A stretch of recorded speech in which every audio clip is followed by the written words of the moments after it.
আল্লাহ বললেন যারা হত্যা করে তাদের তো দুনিয়াতেও শান্তি নাই। আল্লাহর কসম, কোটি টাকা ক্ষমতা কেন, স্বর্ণের উপরেও তার বসবাস হলো, বস্তা বস্তা স্বর্ণ উৎপন্ন হলো, তার ঘরে শান্তি, কথা বলেন, শান্তি নাই। কিন্তু পরকালে তার জন্য 5টি শাস্তির কথা বলেছেন কে? জোরে বলেন। তাকে আল্লাহ জাহান্নাম দিবেন। কি দিবেন? আরামের জায়গা। হ্যাঁ, আরাম নেবি আরাম? মরে যাবেন না, সেখানে মরণ নাই। দুনিয়ার আগুন লাগলে মরবেন, জাহান্নামের আগুন লাগবে, আপনি কি মরবেন? কথা বলেন। তাহলে জাহান্নামে যাবে হত্যাকারী, যারা হত্যা করার জন্য মদদ দেয়, উৎসাহ দেয়, শেল্টার দেয়, পিছনে ফিন মারে, উস্কিয়ে দেয়, আছে না নাই? তাদেরকেও জাহান্নাম দেবেন কে? কথা বলেন। খালিদান ফিহা, 2 নম্বর শাস্তি, সেখানে তারা চিরকাল থাকবে। নাউজুবিল্লাহ বলেন। 3 নম্বর শাস্তি, ওয়াগদিবাল্লাহু আলাইহি, আল্লাহ তার প্রতি রাগান্বিত হন। 4 নম্বর শাস্তি, ওয়ালানাহু, আল্লাহ তাকে লানত দেন। 5 নম্বর শাস্তি, ওয়া'আদ্দা লাহু আযাবান আযীমা, আল্লাহ রাব্বুল আলামিন তার জন্য প্রস্তুত করে রেখেছেন মহাশাস্তি। ঠিক কিনা বলেন? এগুলোর সম্মুখীন হতে হবে। আল্লাহ রাসূল বললেন মানুষের কৃতকর্মের মধ্যে সর্বপ্রথম হত্যাকারীর হিসাব নেওয়া হবে, হত্যার হিসাব নেওয়া হবে। ইবাদতের বেলায় প্রথমে নামাজের হিসাব, আর কৃতকর্মের বেলায় আগে হত্যার হিসাব। ঠিক কিনা বলে? কেন রক্ত বাহির করলা, রক্তপাত করলা, কেন হত্যা করলা, এর জবাব দাও, তারপরে পা নাড়াইবা। ঠিক কিনা বলেন? একজনই প্রশ্ন করবে, তিনি হলেন কে? কথা বলেন। তাহলে কি হত্যা করা যাবে? কথা বলেন না। এই জন্য ঝোপ বুঝে কূপ মারে যারা, আছে না নাই? তারা হলো মুনাফিক। ঠিক কিনা বলেন না? এখানে এক কথা, ওখানে আরেক কথা, একে বলে কি? মুনাফিক। ঠিক কিনা বলেন? যেই দিকে বৃষ্টি সেই দিকে ছাতা ধরে, যখন যেই ক্ষমতায় আসে তখন তারে তেল মারে, আছে না নেই? সে কি? জোরে বলেন, আরো জোরে। এটা কি আছে নাকি? তুই নহদ দি তারা নাম কি হন চাই? মুনাফিক। ঠিক কিনা? তো সেই মুনাফিকের তালিকা দিয়েছিল হুযায়ফা রাদিয়াল্লাহু তাআলা আনহু। সেই হুযায়ফা রাদিয়াল্লাহু তাআলা আনহু রে মুনাফিকের তালিকা যখন দিলেন, আমার ভাইয়েরা, ওমর রাদিয়াল্লাহু তাআলা আনহুর ভয়টা কেমন ছিল একটু দেখেন, কেমন করে ভয় করতেন। হুযায়ফার কাছে গিয়ে বারংবার ওমর রাদিয়াল্লাহু তাআলা আনহু বলতেন, ও হুযায়ফা, আল্লাহ রাসূল তো তোমারে মুনাফিকের তালিকা দিয়েছে, তুমি একটু বলো সেখানে আমি ওমরের নাম আছে কিনা। আল্লাহু আকবার। একটু বলো, আমার তো ঘুম আসে না, আমার তো পরকালের চিন্তায় ঘুম আসে না, আমি তো অস্থির অবস্থায় আছি। যদিও আমার নবী আমার জান্নাতের অট্টালিকার সুসংবাদ দিলেন, আমার জান্নাতের সুসংবাদ দিলেন, আমার তো মনে হয় কোন কারণে, কোন কাজের কারণে, কোন কথার কারণে মনে হয় আমি মুনাফিক হয়ে গেছি। আমার তো এই চিন্তা আছে, এই আশঙ্কা আছে। ও হুযায়ফা, তুমি একটু বলো আমার নামটা ওই মুনাফিকের তালিকায় আছে কিনা। ভয় করেছিলেন কারে? জোরে বলেন, কারে? আল্লাহরে ভয় করেছিলেন। এই তো উমরের জীবনী, কত বেশি ভয় করেছেন। সেই উমর ছিলেন এমন একজন মানুষ, যেই উমর হলো আমার নবীর শ্বশুর। সুবহানাল্লাহ বলেন না? 3টি কাজ যারা করে, আওয়াজ করে বলেন তো কয়টি কাজ? 3টি। 1 নাম্বার, কোরআন তেলাওয়াত করে, কোরআনকে ভালোবাসে, কোরআনকে মহাব্বত করে। 2 নাম্বার, নামাজ কায়েম করে, নিজেও পড়ে, বন্ধু বান্ধব, পরিবারের, সমাজের মানুষেরা যেন নামাজি হয়, সেক্ষেত্রে তীক্ষ্ণ নজর রাখে, এবং আল্লাহর দেওয়া টাকা পয়সা, আল্লাহর দেওয়া রিজিক বলতে যা বুঝাই সেগুলো আল্লাহ রাস্তায় খরচ করে। সুবহানাল্লাহ বলেন। তো অন্তত প্রতিদিন না থাকলেও আজকের এই দিনে এই 3টি গুণ আমাদের মধ্যে আছে না নাই? কোরআনের ভালোবাসা, কোরআন তেলাওয়াত, কোরআন শোনা, আর নামাজও পড়লাম, মাহফিলে টাকাও দিলাম। সুবহানাল্লাহ বলেন। তাহলে আমরা এমন একটা ব্যবসা করলাম, বিজনেস করলাম, আমাদের ব্যবসার মধ্যে কোনো লস নেই। আলহামদুলিল্লাহ বলেন। এবং এই কোরআনের সুশীতল ছায়াতলে আমরা যারা আসলাম, এখানে পর্দার আড়ালে মা বোনেরা আমরা যারা আসলাম, আমরা প্রত্যেকে এখন আল্লাহর পরিবারভুক্ত হয়ে গেলাম। সুবহানাল্লাহ বলেন। আমরা কার পরিবার? আল্লাহর পরিবার হয়ে গেলাম। ইন্না লিল্লাহি আহলিনা মিনান নাস। আল্লাহ রাসূল বলেছেন, মানুষের মধ্যে এমন কিছু মানুষ আছে যারা হচ্ছে আল্লাহর পরিবার। ক্বালু ইয়া রাসূলুল্লাহ, পড়ি সাল্লাল্লাহু মান হুম। সাহাবায়ে কেরাম জিজ্ঞেস করলেন, তারা কারা? আল্লাহ রাসূল সাল্লাল্লাহু আলাইহি ওয়াসাল্লাম বলেছেন, তারা হলো আহলুল কোরআন। হুম আহলুল কোরআন, আহলুল্লাহ। তারা হলো কোরআনওয়ালা, কোরআনের অনুসারী, কোরআনের শুভাকাঙ্ক্ষী। সুবহানাল্লাহ কইবেন না? তারা হলো আল্লাহর পরিবার। হ্যাঁ, তো আমরা যে কোরআনের পথে আছি, কোরআনের পথে থাকার মানসিকতা নিয়ে বসে আছি, কোরআন শোনার জন্য বসলাম, তাহলে আমরা প্রথমত একটা লাভজনক ব্যবসার মধ্যে শামিল হলাম। দ্বিতীয়ত, আমরা আল্লাহর পরিবার ভুক্ত হয়ে গেলাম। সুবহানাল্লাহ বলেন। 3 নাম্বার, আল্লাহ রাব্বুল আলামিন এমন একটি কোরআনকে ভালোবাসার জন্য, এমন একটি কোরআনের পথে আমাদেরকে কবুল করেছেন, যে কোরআন কিয়ামতের দিন আমাদেরকে ভুলবে না। সুবহানাল্লাহ কোন। আপনার বন্ধু আপনার ভুলে পালিয়ে যাবে, আপনার মা পালিয়ে যাবে, আপনার স্ত্রী, আপনার স্বামী পালিয়ে যাবে, আপনার নেতা, আপনার কর্মী, আপনার হুজুর, আপনার ছাত্র পালিয়ে যাবে, প্রত্যেকে নিজের চিন্তায় ব্যস্ত থাকবে। আমার ভাইরা বলেন, সেই দিন কি আল্লাহর কোরআন আপনাদেরকে দেখে পালাবে? কথা বলেন। একটা গুনাহ বহন করার জন্য দুনিয়ার কেউ রাজি হবে না, দুনিয়ার কেউ আপনার একটা গুনাহ বহন করবে না। ওয়ালাউ কানা যা কুরবা, আল্লাহ রাব্বুল আলামিন জানিয়ে দিলেন, যদিও সে নিকট আত্মীয় হয়, একটি গুনাহ বহন করার জন্য কেউ রাজি হবে না। ঠিক কিনা? সকাল থেকে সন্ধ্যা, সন্ধ্যা থেকে সকাল পর্যন্ত দুনিয়ার পেট কিভাবে ভালো রাখা যাবে এই চিন্তায় আমরা মাতোয়ারা ছিলাম, মগ্ন ছিলাম। আমরা যারা বুঝলাম কিয়ামতের দিন এই দুনিয়ার ভালোবাসা থাকবে না, নিজের আমল নিজের করে যেতে হবে। এই জন্য আমরা ঘরের আলাপ আলোচনা বাদ দিলাম, দোকানের গোল বৈঠক ভেঙ্গে দিলাম, কোরআনের বৈঠকে শামিল হয়ে গেলাম। কারণ আল্লাহ রাসূল বললেন, আল কোরআন ওয়াস সিয়ামু ইয়াশফাআন লিল আবদি ইয়াউমাল কিয়ামা। কোরআন এবং রমজান মাসের রোজা, আল কোরআন ওয়াস সিয়ামু ইয়াশফাআন, কোরআন এবং রমজান মাসের রোজা কোরআনওয়ালাদের জন্য সুপারিশ করবে, রোজাও সুপারিশ করবে। আল্লাহ কোরআনের সুপারিশ এবং রোজার সুপারিশ কবুল করে আল্লাহ রাব্বুল আলামিন কোরআনওয়ালাদেরকে জান্নাত দিয়ে দিবে। সুবহানাল্লাহ বলে। এই কোরআন রমজান মাসে নাজিল হওয়ার কারণে পুরা রমজান মাসের দাম বাড়াইয়া দিয়েছেন কে? কথা বলে। যেই মাসে নফল করলে ফরজের সওয়াব, ফরজ করলে 70 গুণ বাড়াইয়া দেয় কে? রমজান মাসের দাম এমনি বাড়ে নাই, কারণ এই রমজান মাসে কোরআন নাজিল করেছেন কে? শাহরু রমাদানাল্লাযী উনজিলা ফীহিল কুরআন। জোরে বলুন আল্লাহু আকবার। রমজান মাসে কোরআন নাজিল হওয়ার কারণে এই কোরআনের মর্যাদা এত বেশি। কোরআনের কারণে রমজানের মর্যাদা, রমজান মাসের মর্যাদা বাড়াইয়া দিলেন কে?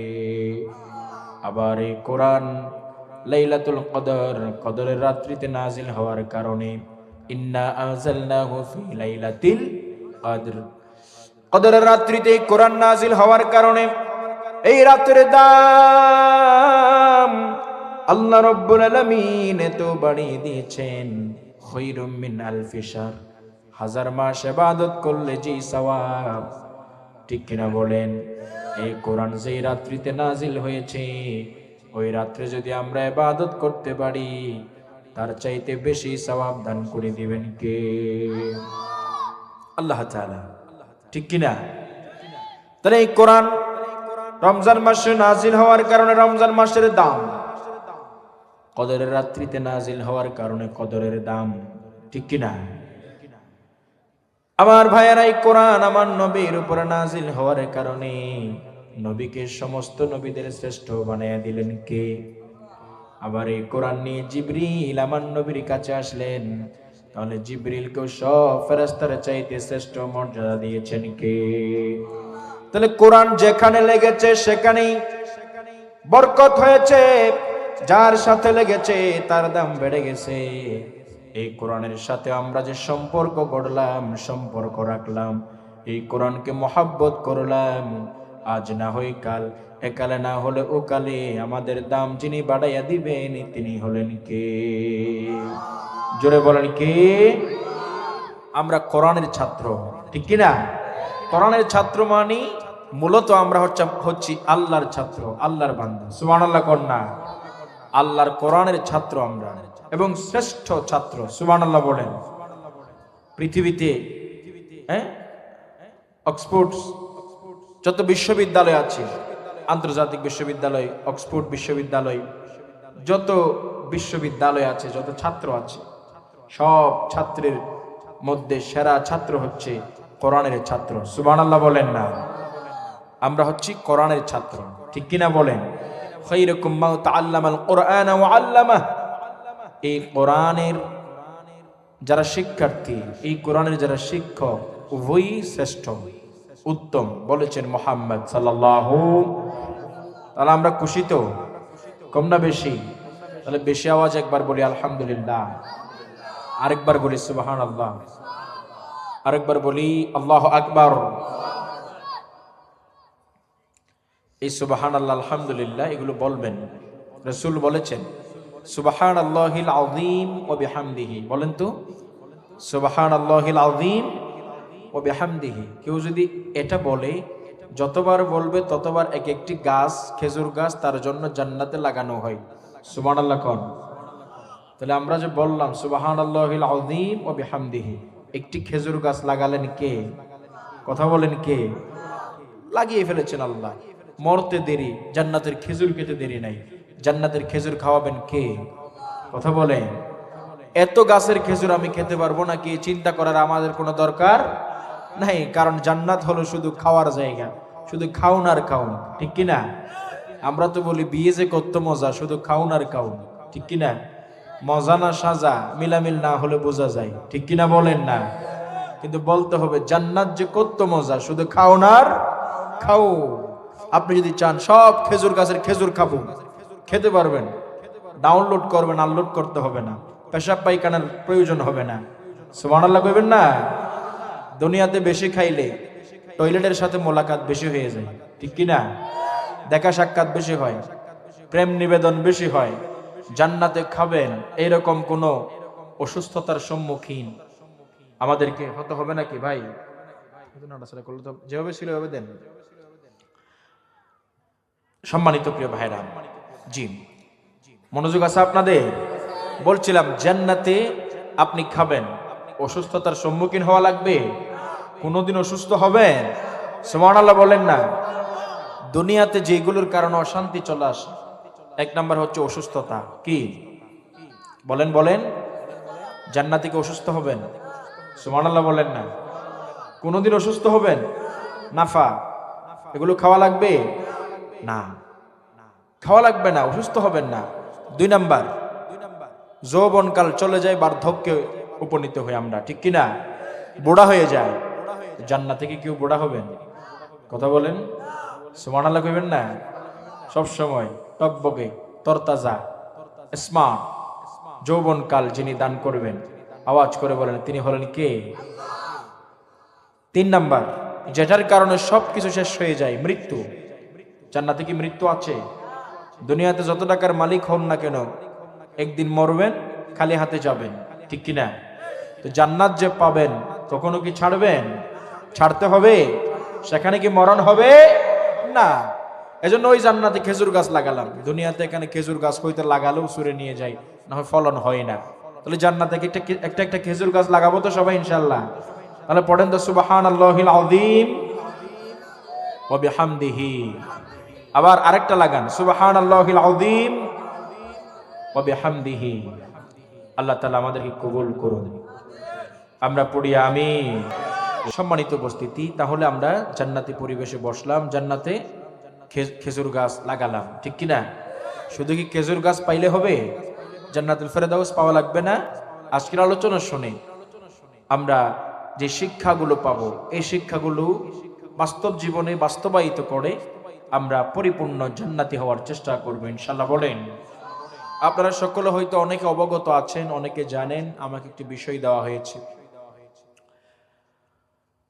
হযরত ওমর রাদিয়াল্লাহু তাআলা আনহুর জীবনী, তার জীবন থেকে কিছু কথা আমরা শুনবো ইনশাআল্লাহ। বলেন। আসলে তার জীবন নিয়ে কথা বলতে গেলে বলা শুরু করা যাবে, কুলকিনারা পাওয়া যাবে না। আমরা অল্প সময়ের মধ্যে আর কিছু কথা বলার, শেয়ার করার, আমলের নিয়ত আমি বলার, আপনারও আমলের নিয়তে শোনার চেষ্টা করবেন ইনশাআল্লাহ। বলেন। হযরত ওমর রাদিয়াল্লাহু তাআলা আনহু ইসলাম গ্রহণের আগে তখনও শক্তিশালী ছিল। আবু জেহেলও অনেক শক্তিশালী ছিল। আল্লাহ রাসূল সাল্লাল্লাহু আলাইহি ওয়াসাল্লাম এই দুইজনের জন্য দোয়া করলেন, আল্লাহুম্মা আইজ্জাল ইসলাম, ও আল্লাহ, দুইজনের মধ্য থেকে একজনকে আপনি ইসলামের সুশীতল ছায়াতলে নিয়ে এসে ইসলামকে শক্তিশালী করুন। সুবহানাল্লাহ। বলেন। একজন হলো ওমর ইবনে খাত্তাব রাদিয়াল্লাহু তাআলা আনহু, আরেকজন হলো আবু জেহেল ইবনে হিশাম। এই দুইজনের জন্য আল্লাহ রাসূল দোয়া করলেন। আল্লাহ তাআলা আবু জেহেলের জন্য দোয়া কবুল করে নাই, ওমর রাদিয়াল্লাহু তাআলা আনহুর জন্য দোয়া কবুল করেছেন। সুবহানাল্লাহ। বলেন। তাহলে ওমর রাদিয়াল্লাহু তাআলা আনহু ইসলাম গ্রহণ করার পেছনে মূলত যেই ধাক্কাগুলো খেয়েছেন, প্রথম ধাক্কা লেগেছে দোয়ার ধাক্কা। কিসের ধাক্কা? দোয়া করেছেন আমার নবী। সুবহানাল্লাহ। বলেন না। 2 নাম্বার, আমার নবী একদিন নামাজ আদায় করছেন, নামাজের মধ্যে কোরআন তেলাওয়াত, সুললিত কণ্ঠে তেলাওয়াত করছেন। সুবহানাল্লাহ। বলেন। আমার নবীর তেলাওয়াত কি, আমার নবীর কণ্ঠ কি বাংলা বা পৃথিবীর যত কারি আছে তাদের মতো? কথা বলে। সব কণ্ঠের ঊর্ধ্বে, সব মধুর ঊর্ধ্বে, সব সৌন্দর্যের ঊর্ধ্বে হচ্ছেন আমার নবীর কণ্ঠ। সুবহানাল্লাহ। বলেন না। এজন্য আমার নবী যখন কোরআন তেলাওয়াত করতেন, কাফের মুশরিকরাও লুকিয়ে লুকিয়ে কোরআন তেলাওয়াত শুনতেন। সুবহানাল্লাহ কইবেন না? একদিন আমার নবী নামাজে দাঁড়ালেন। হযরত ওমর রাদিয়াল্লাহু তাআলা আনহু তখনও ইসলাম গ্রহণ করে নাই। আমার নবী নামাজে তো সুন্দর করে কোরআন তেলাওয়াত করছে, ওমর রাদিয়াল্লাহু তাআলা আনহু বুঝতেছে, কারণ ওমর রাদিয়াল্লাহু তাআলা আনহু আরবি জানতেন।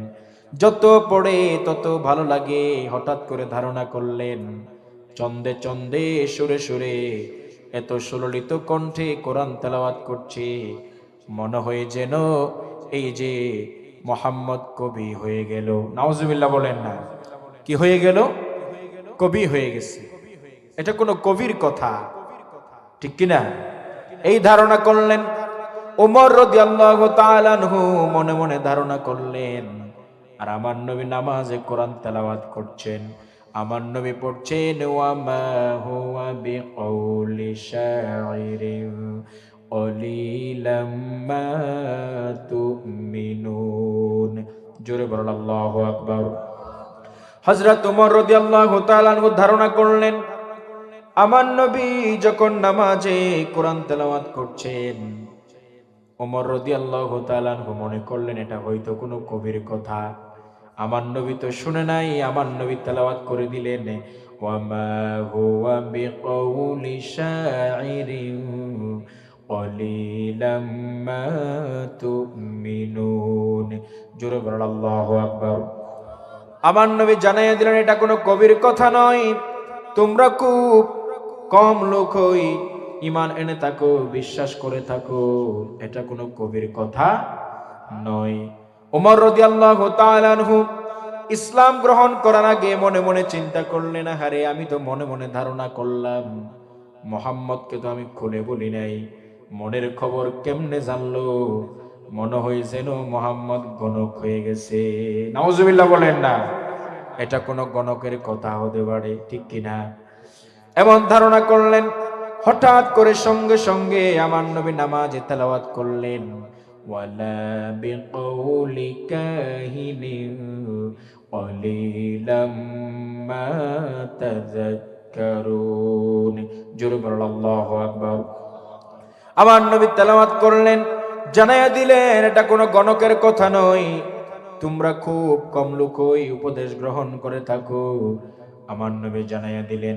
ওমর রাদিয়াল্লাহু তাআলা আনহু যখন ভাবলেন জবাব তো পেয়ে যাচ্ছি, কবির কথা ধারণা করলাম তেলাওয়াত করেছে, এটা তো কোনো কবির কথা নয়, গণকের কথা ধারণা করলাম, তেলাওয়াত করে জানাইয়া দিল এটা তো কোনো গণকের কথা নয়, এটা কার কথা? সঙ্গে সঙ্গে আমার নবী পড়লেন, তানজিলুম মির রাব্বিল আলামিন। জোরে বলুন আল্লাহু আকবার। এই কথাগুলো নাজিল করেছেন কে? কথাগুলো কার? আল্লাহ। ওমর রাদিয়াল্লাহু তাআলা আনহু মনে মনে ধারণা করলেন আমার নবীরে বলে নাই, আর আমার নবী তার ধারণার জবাব কোরআন তেলাওয়াতের মধ্যে দিয়ে দিচ্ছে। সুবহানাল্লাহ বলেন না। আমার ভাইয়েরা, এই যে আরেকটা ধাক্কা লাগলো ইসলামের সুশীতল ছায়াতলে, ধীরে ধীরে ক্রমে ক্রমে আসতে লাগলো। একদিন যখন ঘোষণা করা হলো মুহাম্মদ, জোরে বলেন সাল্লাল্লাহু আলাইহি ওয়াসাল্লামের কল্লা যে এনে দিতে পারবে তারে বড় পুরস্কার দেওয়া হবে, বিরাট অঙ্কের পুরস্কার তারে দেওয়া হবে। ওমর রাদিয়াল্লাহু তাআলা আনহু তখন ইসলাম গ্রহণ করে নাই। তলোয়ার নিয়ে, তরবারি নিয়ে আমার নবীর কল্লা নেওয়ার জন্য চলে যাচ্ছে। নাউজুবিল্লাহ বলে। তখন ইসলাম গ্রহণ করে নাই, চলে যাচ্ছে। যাওয়ার পথে হঠাৎ করে এক ব্যক্তির সাথে দেখা হয়ে গেল। যখনই দেখা হয়ে গেল বলল, উমর তুমি কোথায় যাচ্ছ? কই মুহাম্মদের কল্লা নিব। জোরে বলেন সাল্লাল্লাহু আলাইহি ওয়াসাল্লাম। কই তুমি মুহাম্মদের কল্লা নেওয়ার আগে তোমার ঘরে যাও, তোমার বোন এবং বোনের জামাই কালেমা পড়ে মুসলমান হয়ে গেছে। সুবহানাল্লাহ বলেন। তুমি মুহাম্মদের কল্লা নিতে যাচ্ছ, আগে নিজের ঘরকে সামলাও।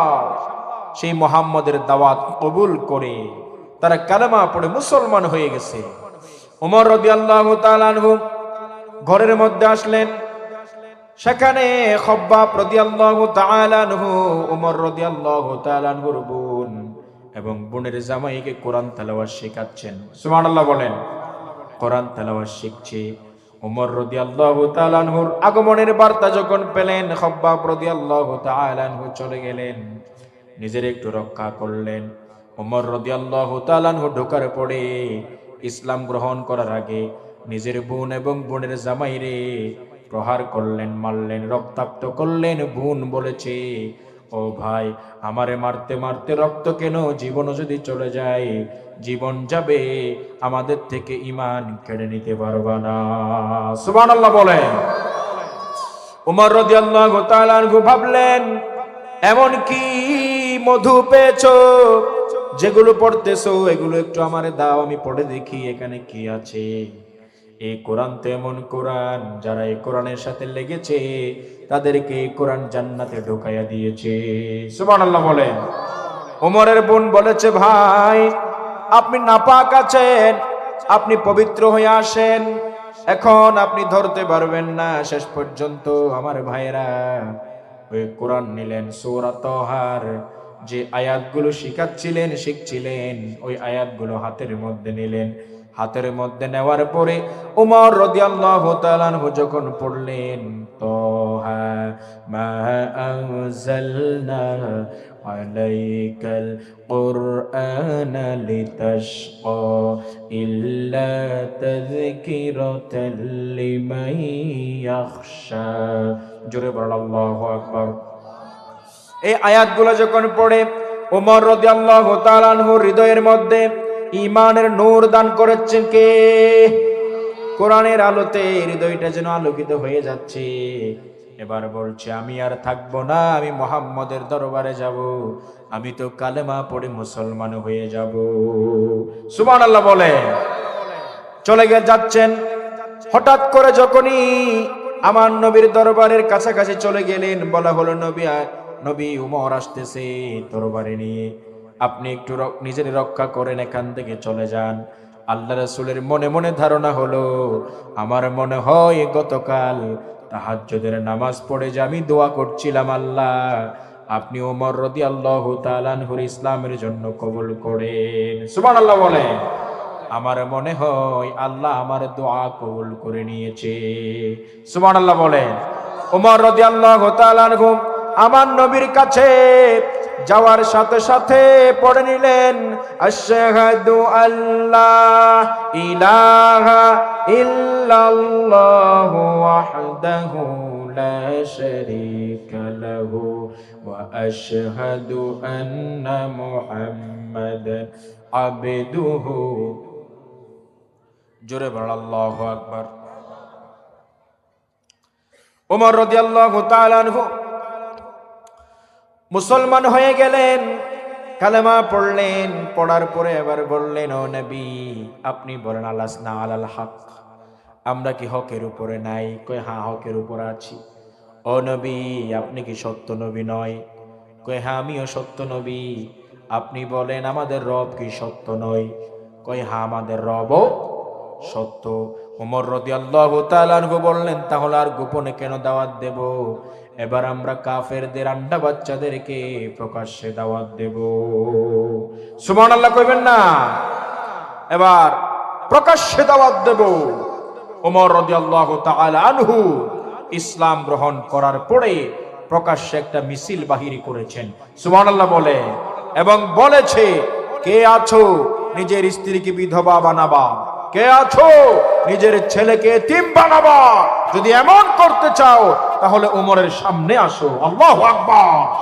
সেই দিন ওমর রাদিয়াল্লাহু তাআলা আনহু নারায়ে তাকবীরের স্লোগান দিয়ে মিছিল করেছিলেন, সামনে অগ্রগামী হয়েছিলেন। তখন থেকে এখন পর্যন্ত সেই স্লোগান জারি আছে, কিয়ামত পর্যন্ত আল্লাহু আকবারের আওয়াজ, আল্লাহু আকবারের স্লোগান কেউ বন্ধ করতে পারবে না, ঠিক কি না? বরং যারা আল্লাহু আকবার, আল্লাহর আওয়াজ, আল্লাহর কোরআন বন্ধ করতে চাইবে, আল্লাহ তাআলা তাদেরকে দুনিয়া থেকে নিশ্চিহ্ন করে দিবে, নাস্তানাবুদ করে দিবে, ঠিক কি না? এটাই তো আওয়াজ করে গেল। সাল্লাল্লাহু, কষ্ট হচ্ছে আপনাদের? তাহলে ওমর রাদিয়াল্লাহু তাআলা ইসলাম গ্রহণ করার কারণে ইসলামকে শক্তিশালী করে দিলেন। কে? প্রকাশ্যে দাওয়াত দেওয়া শুরু হলো। সুবহানাল্লাহ বলে সেই ওমর, যেই ওমর রাদিয়াল্লাহু তাআলা আনহু ইসলাম গ্রহণ করার আগে আমার নবীর মারতে যাওয়ার জন্য প্রস্তুত হয়েছিল এবং মারার জন্য তরবারি নিয়ে চলছিল, পথ চলছিল। সেই ওমর ইসলাম গ্রহণ করার কারণে এত দামি হয়েছে। যেই নবীরে মারতে গিয়েছিল সেই নবী বলেছে, লা নাবিয়্যা বা'দি ওয়ালা রাসূলা, আমার পরে কোনো নবী নেই, আমার পরে কোনো রাসূল নেই, আমার পরে যদি কেউ নবী হতো ওমরই বিশ্ব নবী হয়ে যেত। সুবহানাল্লাহ বলেন না? কত দামি হয়েছেন দেখছেন? আমার নবী একদিন বললেন, ওমর জান্নাতে আমি দেখলাম একটি অট্টালিকা। আমি জিজ্ঞেস করলাম, এত সুন্দর অট্টালিকা এখানে কে থাকবে? এটা কার জন্য নির্মাণ করা হলো, তৈরি করা হলো, কার জন্য প্রস্তুত করা হচ্ছে? আমার নবীরে জানাইয়া দিল, ও নবী এটা হলো আপনার সাহাবী ওমরের জন্য তৈরি করা হচ্ছে। সুবহানাল্লাহ বলেন। দাম বাড়াইয়া দিয়েছেন কে? কথা বলেন, কত দাম বাড়ালেন আমার নবী।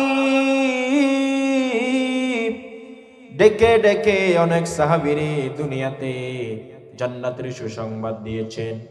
সেই আশারা মুবাশশারা জান্নাতের সুসংবাদ প্রাপ্ত আমার ভাইরা শ্রেষ্ঠ 10 জন সাহাবীর মধ্যে অন্যতম একজন ছিলেন, তিনি হলেন ওমর রাদিয়াল্লাহু তাআলা আনহু আমার নবী বলছিলেন, ইন্না উমর ফিল জান্নাহ, উমর হলো জান্নাতি। উমর হলো কি? জোরে বলেন, উমর হলো জান্নাতি। সুবহানাল্লাহ বলেন। সেই উমরের দাম এত কেন বেড়ে গেল?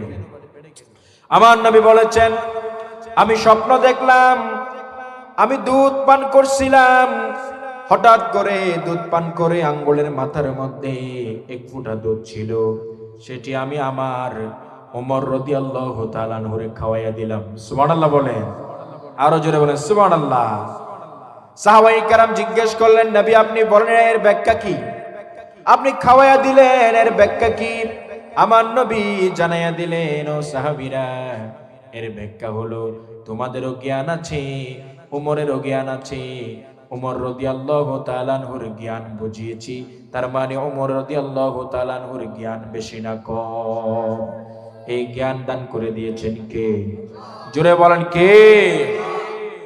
আল্লাহ রাসূল সাল্লাল্লাহু আলাইহি ওয়াসাল্লাম আরেকটি স্বপ্ন দেখলেন।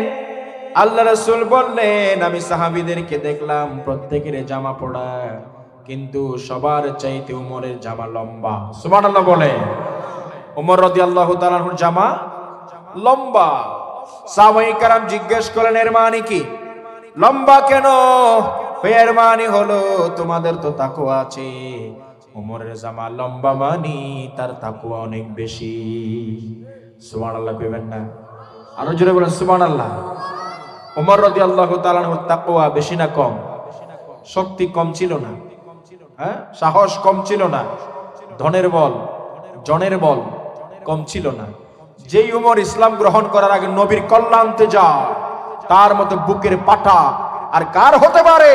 সেই উমর যখন ইসলাম গ্রহণ করেছে, নিজের এমন ভাবে কন্ট্রোল করেছে, তাকওয়া মুত্তাকি কারে বলে কত প্রকার তার কাজে কর্মে দেখিয়ে গেছে। সুবহানাল্লাহ বলেন না? কেমন তাকওয়াবান? আল্লাহ রাসূলের একজন সাহাবী ছিল হুযায়ফা। হুযায়ফা রাদিয়াল্লাহু তাআলা আনহুরে আমার নবী মুনাফিকের তালিকা দিয়েছিলেন। কারা কারা মুনাফিক? ঠিক কি না? মুনাফিক আছে না নাই? হ্যাঁ, কম না বেশি? হ্যাঁ, যেই দিকে বৃষ্টি হয় সেই দিকে ছাতা ধরে, ঠিক কি না? যেই দল ক্ষমতায় আসার সম্ভাবনা থাকে সেই দলের তেল মারে, ঠিক কি না? আছে না নাই? আমি আগে ওই অমুক ছিলাম, এখন অমুক হয়ে গেছি, ঠিক কিনা? ওরে মিয়া, কই 12 তারিখ শেষ হাসি কে হাসবে আল্লাহ জানে, ঠিক কিনা?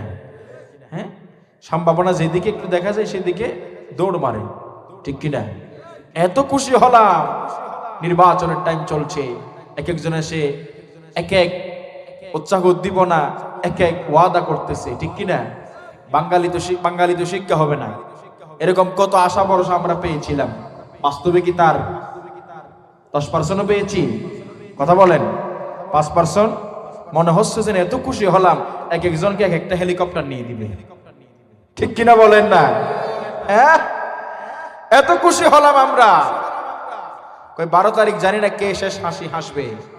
এটা কি শেষ হাসি? কথা বলেন, এটা কি আসল হাসি? শেষ হাসি হবে ইমানদারের, আল্লাহওয়ালাদের জান্নাতে, ঠিক কিনা বলেন না? এই কসুর হাসি হাসলেও কি না হাসলেও কি, আমাদের মূল গন্তব্য আসল মঞ্জিল হবে জান্নাত, ঠিক কিনা বলেন? এই পৃথিবী তো নকল, নকল। হাসলে হাসেন, এই হাসিতে আবার কান্না আছে না নাই? এই সফলতার মধ্যে আবার বিফলতাও আছে না নাই? সফল হয়ে কয়দিন থাকা যায়? বেশির বেশি 17 বছর, ঠিক কিনা? এমন বিফলতার সম্মুখীন হতে হবে, টাইম পাই 45 মিনিট, ঠিক কিনা বলেন না? জান্নাতে যদি একবার সফল হয়ে যায়, একবার হাসতে পারি, আর কোনোদিন কান্না করা লাগবে না। একবার যদি সফল হতে পারি, আর কখনো বিফল হওয়া লাগবে না। একবার যদি জান্নাতে ঢুকতে পারি, আর কোনোদিন বাহির হওয়া লাগবে না। এটাই তো আসল সফলতা, ঠিক কিনা? তো দুনিয়ার প্রেমে পড়ে, দুনিয়ার প্রেমে মজে ওই আখিরাতকে ভুলে গেলাম, ঠিক কিনা বলেন? আখিরাতকে ভুলে গেলাম, আখিরাতের কথা ভুলে গেছি। এগুলা নকল, এগুলা কি? এজন্য দুই কথা বলা যাবে, হ্যাঁ, মুনাফেক হওয়া যাবে? কথা বলে না। এই পৃথিবীর সবই নকল, নহি তোরে আসল। দুনিয়ার মায়ায় পড়ে বলিস না সকল। বলেন, এই পৃথিবীর সবই নকল। নমাজ ইতার নজানো নরা আশিকা দিয়ে এই পৃথিবীর সবই নকল, নই তোরে আসল। ঠিক কিনা? মাস্টার গামলে ফেলন হন আর হুয়াদি হন। এই পৃথিবীর সবই নকল, নহি তোরে আসল। বলেন, এই পৃথিবীর সবই নকল, নহি তোরে আসল। দুনিয়ার মায়ায় পড়ে বলিস না সকল। এই পৃথিবীর সবই নহি তোরে। ক্ষমতা আসল না নকল? গাড়ি বাড়ি দুনিয়ার হাসি আসল না নকল? ক্ষমতা। জোরে বলেন। দাদা গেল দাদি গেল, কেউ তো ফিরে নাহি এলো। ঠিক কিনা? তাদের মতো মোদের একদিন হবে রে বিফল। এই পৃথিবীর সবই নকল, নহি তোরে আসল। ঠিক কিনা?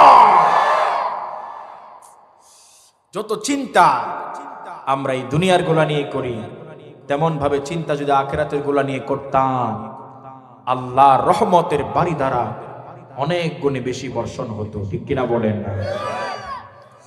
অতএব দুনিয়া দুনিয়া করে করে, হ্যাঁ, সামান্য সামান্য তুচ্ছ বিষয়কে কেন্দ্র করে একজন আরেকজনকে হত্যা করতেছে, আছে না নাই? জোরে বলেন। হত্যা হবে কেন? মতভেদ থাকবে, মত ভিন্নতা থাকবে, এর ডিফেন্স আমার ভাইয়েরা, এর বিরোধিতা আপনি করেন, এটাকে আপনি ডিফেন্ড করেন বক্তব্য দিয়ে, লিখনির মাধ্যমে, বক্তব্যের মাধ্যমে। এই বিরোধের শেষ আমাদের হত্যা দেখতে হবে কেন? ঠিক কিনা বলেন না? হত্যা পর্যন্ত যাবে কেন? মতের অমিল হলে আপনি মেরে ফেলবেন, এই সাহস, এই বিধান আপনারে কে দিয়েছে? এখন যদি আমি মরে যাই, আমার স্ত্রী, আমার মা, আমার বাবা, আমার পরিবার কত কান্না করবে। আপনি মরে গেলে কত কান্না করবে। ঠিক কিনা? আপনাকে নিয়ে ভাবেন, আপনার যদি এখন মরণ হয়, কেউ যদি আপনারে মেরে ফেলে, আপনার সন্তান, আপনার স্ত্রী, আপনার পরিবারের মানুষেরা কত অসহায় হয়ে যাবে।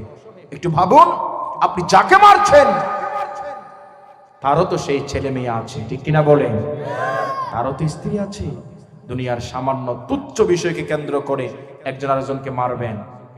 ভিন্ন মত হলেই মারতে হবে। ভিন্ন মতের কথা বাদ দেন। একজন ইহুদি খ্রিস্টানকেও কেউ যদি মারে, একজন হিন্দুকেও যদি অন্যায় ভাবে কেউ হত্যা করে, কিয়ামতের দিন আমার নবী তার বিরুদ্ধে দাঁড়িয়ে যাবে। ঠিক কিনা বলেন না? হত্যার সাথে ইসলামের কোনো সম্পর্ক নাই।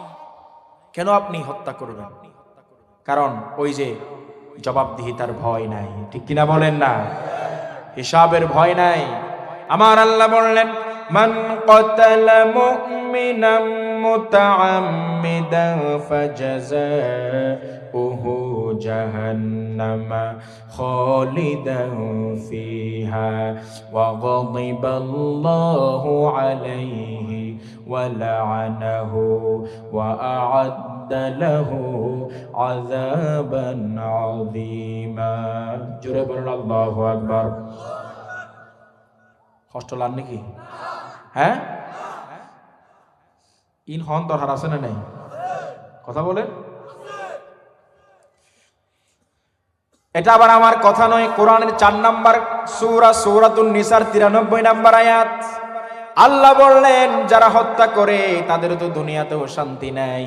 আল্লাহর কসম, কোটি টাকা ক্ষমতা কেন, স্বর্ণের উপরেও তার বসবাস হলো, বস্তা বস্তা স্বর্ণ উৎপন্ন হলো, তার ঘরে শান্তি, কথা বলেন, শান্তি নাই। কিন্তু পরকালে তার জন্য 5টি শাস্তির কথা বলেছেন কে? জোরে বলেন। তাকে আল্লাহ জাহান্নাম দিবেন। কি দিবেন? আরামের জায়গা। হ্যাঁ, আরাম নেবি আরাম? মরে যাবেন না, সেখানে মরণ নাই। দুনিয়ার আগুন লাগলে মরবেন, জাহান্নামের আগুন লাগবে, আপনি কি মরবেন? কথা বলেন। তাহলে জাহান্নামে যাবে হত্যাকারী, যারা হত্যা করার জন্য মদদ দেয়, উৎসাহ দেয়, শেল্টার দেয়, পিছনে ফিন মারে, উস্কিয়ে দেয়, আছে না নাই? তাদেরকেও জাহান্নাম দেবেন কে? কথা বলেন। খালিদান ফিহা, 2 নম্বর শাস্তি, সেখানে তারা চিরকাল থাকবে। নাউজুবিল্লাহ বলেন। 3 নম্বর শাস্তি, ওয়াগদিবাল্লাহু আলাইহি, আল্লাহ তার প্রতি রাগান্বিত হন। 4 নম্বর শাস্তি, ওয়ালানাহু, আল্লাহ তাকে লানত দেন। 5 নম্বর শাস্তি, ওয়া'আদ্দা লাহু আযাবান আযীমা, আল্লাহ রাব্বুল আলামিন তার জন্য প্রস্তুত করে রেখেছেন মহাশাস্তি। ঠিক কিনা বলেন? এগুলোর সম্মুখীন হতে হবে। আল্লাহ রাসূল বললেন, মানুষের কৃতকর্মের মধ্যে সর্বপ্রথম হত্যাকারীর হিসাব নেওয়া হবে, হত্যার হিসাব নেওয়া হবে। ইবাদতের বেলায় প্রথমে নামাজের হিসাব, আর কৃতকর্মের বেলায় আগে হত্যার হিসাব। ঠিক কিনা বলে? কেন রক্ত বাহির করলা, রক্তপাত করলা, কেন হত্যা করলা, এর জবাব দাও, তারপরে পা নাড়াইবা। ঠিক কিনা বলেন? একজনই প্রশ্ন করবে, তিনি হলেন কে? কথা বলেন। তাহলে কি হত্যা করা যাবে? কথা বলেন না। এই জন্য ঝোপ বুঝে কূপ মারে যারা, আছে না নাই? তারা হলো মুনাফিক। ঠিক কিনা বলেন না? এখানে এক কথা, ওখানে আরেক কথা, একে বলে কি? মুনাফিক। ঠিক কিনা বলেন? যেই দিকে বৃষ্টি সেই দিকে ছাতা ধরে, যখন যেই ক্ষমতায় আসে তখন তারে তেল মারে, আছে না নেই? সে কি?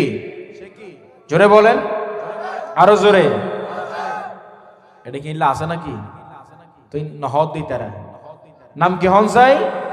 মুনাফিক। ঠিক কিনা? তো সেই মুনাফিকের তালিকা দিয়েছিল হুযায়ফা রাদিয়াল্লাহু তাআলা আনহু।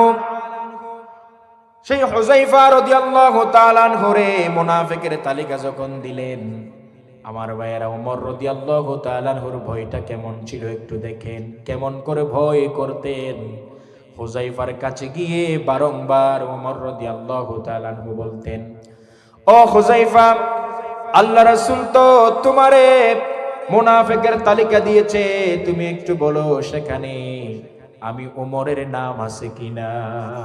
আল্লাহু আকবার। একটু বলো, আমার তো ঘুম আসে না, আমার তো পরকালের চিন্তায় ঘুম আসে না, আমি তো অস্থির অবস্থায় আছি। যদিও আমার নবী আমার জান্নাতের অট্টালিকার সুসংবাদ দিলেন, আমার জান্নাতের সুসংবাদ দিলেন, আমার তো মনে হয় কোন কারণে, কোন কাজের কারণে, কোন কথার কারণে মনে হয় আমি মুনাফিক হয়ে গেছি। আমার তো এই চিন্তা আছে, এই আশঙ্কা আছে। ও হুযায়ফা, তুমি একটু বলো আমার নামটা ওই মুনাফিকের তালিকায় আছে কিনা। ভয় করেছিলেন কারে? জোরে বলেন, কারে? আল্লাহরে ভয় করেছিলেন। এই তো উমরের জীবনী, কত বেশি ভয় করেছেন। সেই উমর ছিলেন এমন একজন মানুষ, যেই উমর হলো আমার নবীর শ্বশুর। সুবহানাল্লাহ বলেন না? উমর কি ছিল? আমার নবীর শ্বশুর। উমর রাদিয়াল্লাহু তাআলা আনহুর মেয়ে হাফসা রাদিয়াল্লাহু তাআলা আনহারে আমার নবী বিয়ে করেছেন। সুবহানাল্লাহ কোন না? ইসলামের 4 জন খলিফা কয়জন? আবু বকর, উমর, উসমান, আলী রাদিয়াল্লাহু আনহুম। এই 4 জন খলিফা। প্রথম 2 জন আবু বকর এবং ওমর আমার নবীর শ্বশুর। সুবহানাল্লাহ বলেন না? 3 নম্বর এবং 4 নম্বর খলিফা আমার নবীর মেয়ের জামাই। সুবহানাল্লাহ বলেন না? আরো জোরে বলেন সুবহানাল্লাহ। আবু বকর রাদিয়াল্লাহু তাআলা আনহুর মেয়ে আয়েশা রাদিয়াল্লাহু তাআলা আনহা আমার নবী বিয়ে করেছেন, এবং ওমর রাদিয়াল্লাহু তাআলা আনহুর মেয়ে হাফসা রাদিয়াল্লাহু তাআলা আনহারে আমার নবী বিয়ে করেছেন। তাহলে ওমর রাদিয়াল্লাহু তাআলা আনহুর আমার নবীর সাথে আত্মীয়তার সম্পর্ক ছিল। সে আত্মীয়তার সম্পর্ক ছিল, আমার নবী ছিলেন ওমর রাদিয়াল্লাহু তাআলা আনহুর মেয়ের জামাই, আর ওমর রাদিয়াল্লাহু তাআলা আনহু ছিল আমার নবীর শ্বশুর। সুবহানাল্লাহ বলেন। আমার ভাইরা, সেই ওমর রাদিয়াল্লাহু তাআলা আনহুর জীবন কত দামি, কত দামি জীবন। জান্নাতের সুসংবাদ পেয়েছেন। সেই ওমর রাদিয়াল্লাহু তাআলা আনহুর জীবন এত দামি জীবন, এত দাম মর্যাদা আল্লাহর পক্ষ থেকে পেয়েছে। ওমরের সিদ্ধান্তের উপরে স্বয়ং আমার আল্লাহ কোরআন নাজিল করে দিয়েছে। সুবহানাল্লাহ বলেন না? আব্দুল্লাহ ইবনে উবাই মুনাফিকের সর্দার। নাম শুনেছেন আপনারা? আব্দুল্লাহ ইবনে উবাই, মুনাফিকের সর্দার। মুনাফিকি করেছিল, যুদ্ধ থেকে পালিয়ে এসেছিল, নিজে মানুষকে নিয়ে এসেছিল। সে আব্দুল্লাহ ইবনে উবাই যখন ইন্তেকাল করলেন, মারা গেলেন, আব্দুল্লাহ ইবনে উবাইয়ের একটা ছেলে ছিল, তার নাম হলো আব্দুল্লাহ। তার নাম কি? সে আব্দুল্লাহ আমার নবীর কাছে গিয়ে বলে, ও নবী, আপনি আমার আব্বার জন্য আপনার একটা জুব্বা দেন, আমার আব্বার জানাজা পড়ান। যখনই আমার নবী জানাজা পড়াতে যাবে, উমর রাদিয়াল্লাহু তাআলা আনহু জামা টেনে ধরেছে, আপনার পেছনে নামাজ পড়েছে, কিন্তু আপনার পেছনে পেছনে নামাজ পড়লে কি হবে? পরক্ষণে সে আব্দুল্লাহ ইবনে উবাই তো মুনাফিকি করেছে, ইসলামের বিরাট ক্ষতি করেছে। ঠিক কিনা বলেন? আপনি জানাজা পড়াইয়েন না। উমর রাদিয়াল্লাহু তাআলা আনহু বাধা দিয়েছেন, আমার নবী জানাজা পড়ালেন। আমার আল্লাহ জানাইয়া দিলেন, ও নবী, আপনি যদি তার জন্য ক্ষমা চান বা না চান, যদি তার জন্য 70 বারে ক্ষমা চান, তারে ক্ষমা করব। জোরে বলেন, করব না। মুনাফিকরে ক্ষমা করব না। আপনি মুনাফিকের জানাজা পড়াবেন না। ঠিক কিনা বলেন না? সারা জীবন ইসলামরে বাস দিয়েছে, দাড়িওয়ালাদেরকে জঙ্গি বলেছে, কোরআনের কথা শুনলে গায়ের মধ্যে সুলকানি উঠে, আর মরে গেলে বলে যে মানুষটা কেমন ছিল। ঠিক কিনা বলেন না? মানুষটা একজন জৌরামিককে আশেপাশে মরার আগে জিন্দা ছিল। ঠিক ঠিক কিনা বলেন না? কেমনই আর থাকবে? হ্যাঁ, কোরআনের কিছু ধরবা কিছু ছাড়বা, এর নাম তো 1 নাম্বার মুনাফিকি। ঠিক কিনা বলেন না? আব্দুল্লাহ ইবনে উবাই আমার নবীর পেছনে নামাজ পড়েছে, আমার নবীর সাথেই ছিল, কিন্তু পরিপূর্ণ মানতে পারে নাই, মুনাফিকি করেছে। ঠিক কিনা বলেন না? আব্দুল্লাহ ইবনে উবাইয়ের জন্য আমার নবী যদি দোয়া করেন, এমনকি 70 বারও যদি দোয়া করে, আধিক্যতা বোঝালেন, তার জন্য যদি দোয়া করেও আমার আল্লাহ ক্ষমা করবে না। তাহলে ওমরের সিদ্ধান্তের উপরে আমার আল্লাহ কোরআনের আয়াত নাজিল করে দিয়েছে। সুবহানাল্লাহ বলেন না? তাহলে ওমরের দামটা বেশি না কম? জোরে বলেন। অনেক বেশি। এমনে যদি হতো আমার দেশের শাসক হতো, ওমরেরই মতো হতো আবু বকরের মতো। ঠিক কিনা বলেন?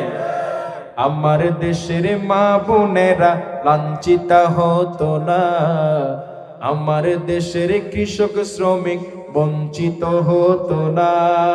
ঠিক কিনা বলে? এমন যদি হতো এই পৃথিবীর শাসক হতো, ওমরেরই মতো হতো আবু বকরের মতো। ঠিক কিনা? আমার ভাইরা, হযরত ওমর রাদিয়াল্লাহু তাআলা আনহু এত দামি একজন আল্লাহর প্রিয় বান্দা এবং রাসূলের সাহাবী। সেই ওমর রাদিয়াল্লাহু তাআলা আনহুর কিছু কোয়ালিটি ছিল, কিছু গুণ ছিল। কি কি গুণে গুণান্বিত ওমর রাদিয়াল্লাহু তাআলা আনহু ছিলেন, এখন আমরা সেই দিকে যাব। শুধু ওমরের জীবনী দিলেন, কিছু আপনারা গ্রহণ করবেন না এমন নয়। আজ থেকে ওমরের জীবনী শুনে সেইভাবে আমাদেরকে খেয়াল খুশি মতো সেইভাবে আমল করতে হবে ইনশাআল্লাহ। বলেন, জোরে বলেন ইনশাআল্লাহ। ওমরের 1 নাম্বার গুণ ছিল, তিনি ছিলেন ন্যায় পরায়ণ। তিনি কি ছিলেন? কথা বলেন। ন্যায় পরায়ণ। তিনি ন্যায় বিচার করতেন, তিনি ছিলেন ন্যায় পরায়ণ। ঠিক কিনা বলেন না? ইনসাফ ভিত্তিক বিচার করতেন, ইনসাফ তার মধ্যে ছিল, জনগণের একটা টাকাও এদিক ওদিক করে নাই। ঠিক কিনা বলেন? আজকে জনগণের টাকা খেয়ে ফেলে এরকম নেতা আছে না নাই? কম না বেশি? দেশেও বাড়ি করে বিদেশেও আছে না নাই? আচ্ছা, ঠিক কিনা? কোন দলের পক্ষ নিয়ে বলছি না। নির্বাচনের সময় যেইভাবে নেতাদেরকে দেখা যায়, আনাগোনা দেখা যায়, বাকি 5 বছর কি দেখা যায়? ফটোকপিও কি পাওয়া যায়? কথা বলেন না? ঠিক কিনা বলেন না? কিন্তু ওমর রাদিয়াল্লাহু তাআলা আনহু কেমন নেতা ছিলেন, কেমন নেতা ছিলেন আমার ভাইয়েরা। সেই ওমর রাদিয়াল্লাহু তাআলা আনহু রাত্রিবেলা ঘুরে ঘুরে জনগণ কোথায় কি করছে, কার কি কষ্ট আছে, কার কি লাগবে, কে কোন অভাবের মধ্যে আছে, সেগুলো ঘুরে ঘুরে দেখতেন। সুবহানাল্লাহ বলেন না, ঠিক কিনা? জনগণকে পাহারা দিতেন। আজকে তো জনগণেরা নেতারে পাহারা দেন, ঠিক কিনা বলেন না? উল্টা, ঠিক কিনা? অথচ ওমর রাদিয়াল্লাহু তাআলা আনহু জনগণে পাহারা দিতেন, ঠিক কিনা? এমন বুকের পাঠা নিয়ে নেতৃত্বের আসন আসীন হতে হবে, এটা ভারী জিনিস, নেতৃত্ব হালকা জিনিস নয়। কিয়ামতের দিন যতজনের দায়িত্ব নিয়েছেন ততজনের প্রতি যদি জুলুম করেন, প্রত্যেকের জবাব আল্লাহর দরবারে দিতে হবে, ঠিক কিনা বলে? সেই জবাবদিহিতার ভয় ওমরের জীবনে ছিল, ওমর রাদিয়াল্লাহু তাআলা আনহুর কাছে ছিল সেই জবাবদিহিতার ভয়, ঠিক কিনা বলেন? আপনারা সকলে জানেন, একদিন ওমর রাদিয়াল্লাহু তাআলা আনহু রাত্রেবেলা খুতবা দিচ্ছেন। আমার ভাইয়েরা, একদিন ওমর রাদিয়াল্লাহু তাআলা আনহু মসজিদের মধ্যে খুতবা দিচ্ছেন। হঠাৎ করে একজন ব্যক্তি দাঁড়াইয়া গেলেন, ও আমিরুল মুমিনিন, আপনি তো খুতবা দিচ্ছেন, ঠিক আছে, খুতবা বন্ধ করেন, আমার প্রশ্নের জবাব দেন। আমার প্রশ্নের জবাব দিয়ে দেন। কই কি জবাব দেব? ওমর রাদিয়াল্লাহু তাআলা আনহুরে বলা হলো, আপনি যে আমাদেরকে কাপড় দিয়েছিলেন, সেই কাপড় দিয়া তো আমরা পরিপূর্ণ জামা সেলাই করতে পারি নাই, জুব্বা সেলাই করতে পারি নাই, কাপড় কোলাই না, ঠিক কিনা বলেন? ঠিক সেম কাপড় দিয়া, একই কাপড় দিয়া আপনি কেন পরিপূর্ণ জুব্বা সেলাই করেছেন? এটার জবাব দেন। আমাদেরকে একটা দিলেন, আপনি কেন দুইটা নিলেন? ঠিক কিনা বলেন? প্রশ্ন করছে আমিরুল মুমিনিনকে, অর্ধ পৃথিবীর শাসককে, ঠিক কিনা? আজকে তো একটা চেয়ারম্যানকে সেইভাবে যদি বক্তব্য তামাইয়া প্রশ্ন করে, বলেন সে কি সুস্থ থাকবে না অসুস্থ হয়ে যাবে? সে কি আর ওখানে জনসভায় থাকবে না হাসপাতালে যাবে? কথা বলেন, হাসপাতালে যাবে, ঠিক কিনা বলেন না? যত কিছু করেন, গায়ে লাগার মতো কথা বললে, মনের অমিল হলে আপনার দলে আপনার নামটাও রাখবে না, ঠিক কিনা বলেন না? ইচ্ছার বিরুদ্ধে কথা বলবে, আপনার অস্তিত্বও রাখবে না, ঠিক কিনা বলেন না? অথচ ওমর রাদিয়াল্লাহু তাআলা আনহু তার প্রশ্ন শুনলেন, শোনার পরে বললেন, ভাই শোনো, তোমার প্রশ্নের জবাব আমার ছেলে আব্দুল্লাহ রাদিয়াল্লাহু তাআলা আনহু অনেক দিন ধরে চাচ্ছিল আমার একটা জুব্বা সেলাই করে দিবে, কিন্তু তার সম্বল কোলাই না, তার সম্বল হয় না, আমার জুব্বা সেলাই করে দিতে পারে না, ঠিক কিনা? ওমরের ছেলে সে সম্বল নাই, বাবার একটা জুব্বা সেলাই করে দিবে। আজকে তো এমপি হলে এমপির চাইতে এমপির ছেলের পাওয়ার বেশি, ঠিক কিনা বলেন না? বাবা যদি 10টা মোটরসাইকেল নিয়ে ঘুরে, আর এমপির ছেলে 20টা মোটরসাইকেল নিয়ে ঘুরে, ঠিক কিনা বলেন না? এই হলো আমাদের পৃথিবীর অবস্থা, ঠিক না বেটি? কিন্তু ওমর রাদিয়াল্লাহু তাআলা আনহুর ছেলে নিজের বাবারে একটা জুব্বা সেলাই করে দিতে পারছে না। ওমর রাদিয়াল্লাহু তাআলা আনহু বললেন, ভাই তোমার প্রশ্নের জবাব নাও, আমি যে প্রত্যেককে একটা একটা কাপড় দিয়েছিলাম, রাষ্ট্রীয় কাপড়, আমিও একটা নিয়েছিলাম, আমার সন্তানও একটা নিয়েছে, একটা দিয়ে তো একজনের জন্য পরিপূর্ণ জুব্বা হয় না। আমাকে আমার ছেলে তারটা দিয়েছে, আমারটা এবং আমার ছেলেরটা মিলে দুইটা হলো, এই দুইটা দিয়ে পরিপূর্ণ জুব্বা সেলাই করেছি, জনগণের কোনো কাপড় আমার গায়ে লাগে নাই। সুবহানাল্লাহ বলে। ন্যায় নীতি কারে বলে? ঠিক কিনা বলে? আমানতদারিতা কারে বলে? ন্যায় পরায়ণতা কারে বলে? ওমর রাদিয়াল্লাহু তাআলা আনহু শিক্ষা দিয়ে গেছেন, ঠিক কিনা বলে? আমার ভাইয়েরা, তাহলে তিনি ন্যায় পরায়ণ ছিলেন। আমাদেরকে সেই ন্যায় পরায়ণতা, সেই ন্যায় নীতি অবলম্বন করে সমাজে, দেশে, রাষ্ট্রে চলা দরকার আছে না নাই? জুড়ে বলেন। আপনারা সকলে জানেন, আমার নবী বিচার করেছিলেন মুনাফিক এবং ইহুদির বিচার করেছিলেন, মুনাফিক মার্কা মুসলমান এবং ইহুদির বিচার করেছিলেন। আমার নবী তো দল থেকে, চেহারা দেখে বিচার করে না, আমার নবী বিচার করে কর্ম দেখে, ঠিক কিনা বলেন? কর্ম যদি খারাপ হয়, বিচার যদি মুসলমানের বিপক্ষে যায়, দরকার হলে মুসলমানের বিপক্ষে রায় দেবে, তবুও সঠিক সমাধান আমার নবী দিবে। সুবহানাল্লাহ বলে জিকির করি লা ইলাহা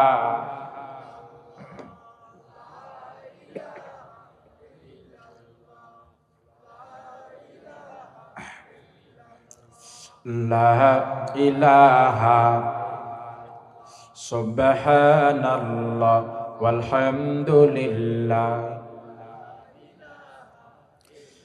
লা ইলাহা ইল্লাল্লাহু মুহাম্মাদুর সাল্লাল্লাহু আলাইহি ওয়াসাল্লাম। তাহলে আমার ভাইরা, ওমর রাদিয়াল্লাহু তাআলা আনহু কেমন ন্যায়পরায়ণ ছিলেন, ন্যায় বিচারক ছিলেন, একটু দেখেন তো। আমার নবী যখন ফয়সালা করে দিলেন, বিচারের রায়টা গেল ইহুদির পক্ষে, মুসলমানের পক্ষে যায় নাই। মুসলমানের মাথা গরম, ঠিক কিনা? আমি মুসলমান, আমার পক্ষে রায় দেয় না, ইহুদির পক্ষে রায় দিয়েছি। শেষ পর্যন্ত বিচারটা গেল ওমরের কাছে। কার কাছে? আগে কে করেছে? কই নবী করেছে, মুহাম্মদ জুড়ে বলে সাল্লাল্লাহু আলাইহি ওয়াসাল্লাম করেছে। তো কি হইছে? কই মন মতো হয় নাই, মন মতো হয় নাই। কই রাসূলের বিচার যার মন মতো হয় না, তার আর বিচার করা লাগে না, তার কল্লা নিয়ে ফেলা লাগে, ঠিক কিনা? ভিতরে গেলেন, তরবারি আনলেন, নবীর বিচার পছন্দ হয় নাই। ওমর রাদিয়াল্লাহু তাআলা আনহু তার কল্লা উড়াইয়া নিয়েছে, ঠিক কিনা বলেন? যুগ জামানা পাল্টে দিতে চাই না অনেকজন, এক মানুষই আনতে পারে জাতির জাগরণ, ঠিক কিনা বলেন?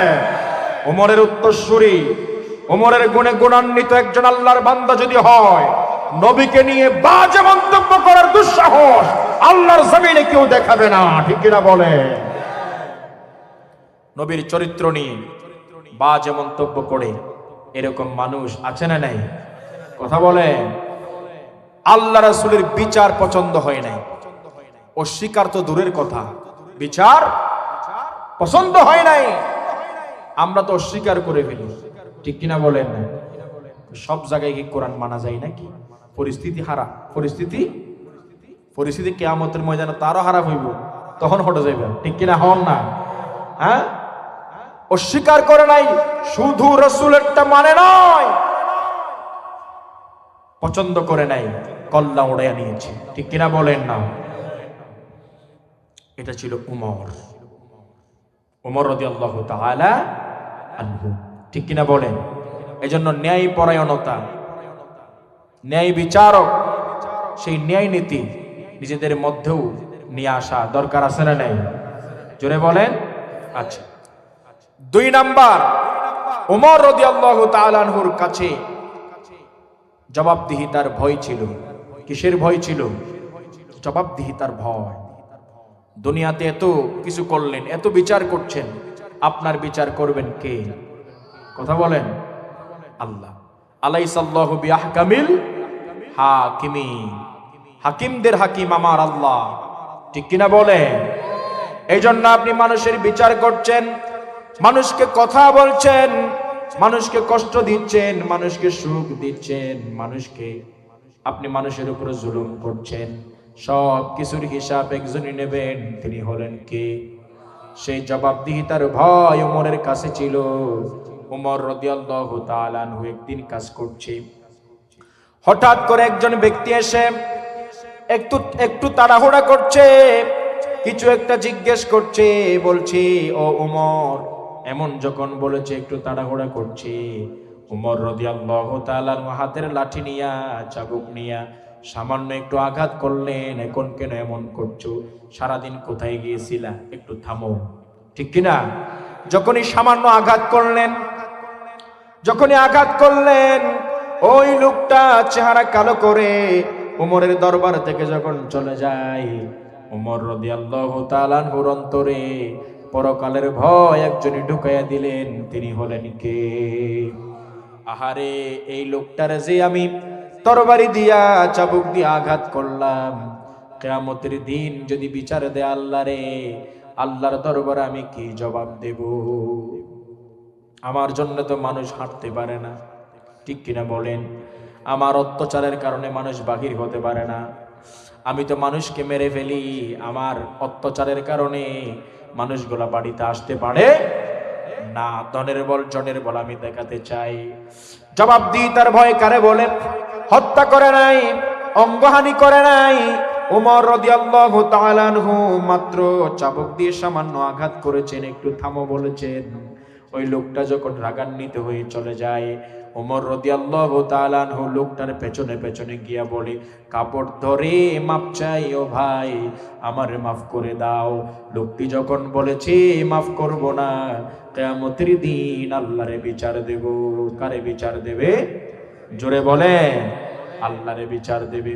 হযরত ওমর রাদিয়াল্লাহু তাআলা আনহু হাউমাউ করে ছোট্ট বাচ্চার মতো কান্না করা শুরু করে দিলেন এবং বললেন, ভাই তুমি যদি মাফ না করো, তুমি যদি মাফ করে না দাও, তোমার কাপড় ছেড়ে দেব না, আমারে মাফ করে দাও। কাপড় টেনে টেনে ছোট্ট বাচ্চার মতো কাপড় ধরে হাউমাউ করে কান্না করলেন।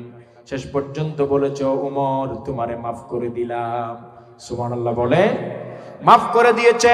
ওমর রাদিয়াল্লাহু তাআলা আনহু বললেন, ও উমর, নিজের নিজে ধিক্কার দিচ্ছে, ও উমর তুমি তো কিছুই ছিলে না, আল্লাহ তোমারে সম্মানিত করেছে। তুমি তো কিছুই ছিলে না, তোমার নাম ছিল না, কেউ চিনতো না, তোমাকে আল্লাহ সম্মানিত করেছে, দায়িত্ব দিয়েছে, ক্ষমতার আসনে বসাইছে। তুমি কেন গরিবদের উপরে, জনগণের উপরে এমন ভাবে আচরণ করলা? এমন বলে বলে নিজের ধিক্কার দিচ্ছে, ঠিক কিনা বলেন না?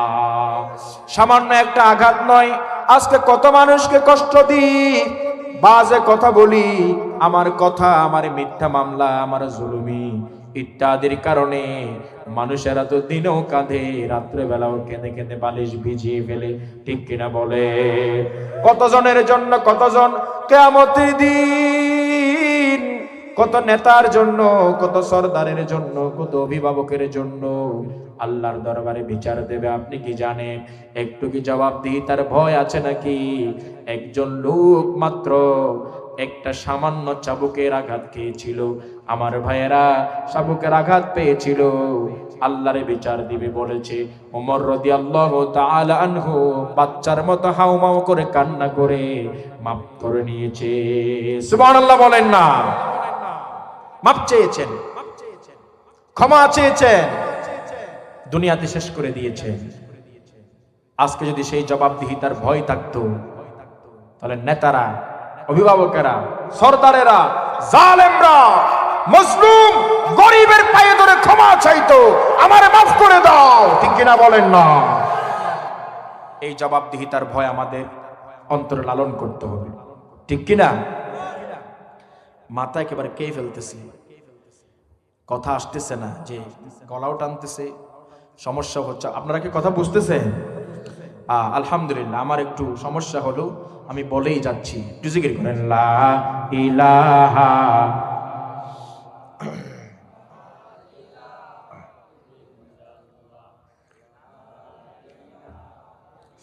লা ইলাহা লা ইলাহা মুহাম্মাদুর সাল্লাল্লাহু আলাইহি ওয়াসাল্লাম। তাহলে জবাবদিহিতার ভয় ওমরের ছিল, আমাদের অন্তরেও সেই জবাবদিহিতার ভয় লালন করা দরকার আছে না নাই? ভয় করতে হবে কারে? এক নাম্বার বলেছি, ওমর ন্যায় পরায়ণ ছিল, ঠিক কিনা বলেন? ন্যায় নীতি, জনগণের হক মেরে খাই নাই, ঠিক কিনা বলেন? এটা ছিল। দুই নাম্বার, জবাবদিহিতার ভয় ওমর রাদিয়াল্লাহু তাআলা আনহুর মধ্যে ছিল, ঠিক কিনা বলেন? কেমন? ওমর রাদিয়াল্লাহু তাআলা আনহু একদিন রাত্রেবেলা হাঁটছেন, ঘুরে ঘুরে দেখছেন তার ভূখণ্ডে, তার দায়িত্বরত সেই জায়গায় কোন জনগণ কষ্টের মধ্যে আছে কিনা। হাঁটতে হাঁটতে দেখলেন একজন মহিলা আওয়াজ করতেছে, কিয়ামতের দিন উমরের বিরুদ্ধে আল্লাহর দরবারে নালিশ করব। উমর রাদিয়াল্লাহু তাআলা আনহু রাত্রেবেলা ঘুরছে, ওই লোক, ওই মহিলা যে এই কথা বলেছে, উমর রাদিয়াল্লাহু তাআলা আনহু শুনে ফেললেন। কই মা, আপনি কার বিরুদ্ধে বিচার দেবেন? কই এই ভূখণ্ডের শাসক ওমরের বিরুদ্ধে। কই কেন? আমাদের দায়িত্ব নিয়েছে, কেন দেখাশোনা করে না? আপনারা তো জীর্ণ শীর্ণ এলাকায় আছেন, এই জন্য হয়তো বলতে পারে না। মহিলা বলেছে, বলতে যদি না পারে, খবর নিতে যদি না পারে, তাহলে দায়িত্ব কেনে নিয়েছে। আল্লাহু আকবার। আমাদের খবর যদি নিতে না পারে, তাহলে দায়িত্ব কেনে নিয়েছে। কিয়ামতের দিন ওমরের বিরুদ্ধে আল্লাহর দরবারে নালিশ করবে। আমার ভাইয়েরা, ওমর রাদিয়াল্লাহু তাআলা বুঝে ওই মহিলার সাথে কথা বলছে, ওই মহিলা চিনে নাই। এবার বলেছে, ও মা, আপনি একটু অপেক্ষা করেন, আপনার জন্য কিছু খাবার নিয়ে আসছি। আমার ভাইয়েরা চলে গেলেন রাষ্ট্রীয় কোষাগারে। সেখানে যাওয়ার পরে আমার ভাইয়েরা আটার বস্তা নিলেন। বলেন তো কি বস্তা? আটার বস্তা নিলেন, নিজের কাঁধে নিলেন। খাদেম বলেছে, ও আমিরুল মুমিনিন, তুমি কাঁধে নিও না, আমারে দাও, আমি কাঁধে নিই। ওমর রাদিয়াল্লাহু তাআলা কি জবাব দিয়েছিলেন? ও খাদেম, দুনিয়ার আটার বস্তা হয়তো তুমি কাঁধে করে নিয়ে যাবা, আমারে সাহায্য করবা। কিয়ামতের দিন আমার পাপের বোঝা, আমার গুনার বোঝা তো তুমি কাঁধে নিবা না, ঠিক কি না? কিয়ামতের দিন তো আমারটাই আমারে বহন করা লাগবে। হযরত ওমর রাদিয়াল্লাহু তাআলা আনহুর মধ্যে কিভাবে জবাবদিহিতার ভয় ছিল একটু দেখেন। আটার বস্তা কাঁধে নিয়া চলে গেলেন ওই মহিলার কাছে, নিজেই কাজ করলেন, রুটি বানাইয়া দিলেন। মহিলা ছেলেদেরকে রুটি খাওয়াচ্ছে, সন্তানদেরকে। এবং ওমর রাদিয়াল্লাহু তাআলা আনহুর সামনে ওই মহিলা বলেছে, এই ভূখণ্ডের শাসক যদি ওমর না হয়ে আপনি হতেন, তাহলে অনেক ভালো হতো। সুবহানাল্লাহ বলেন।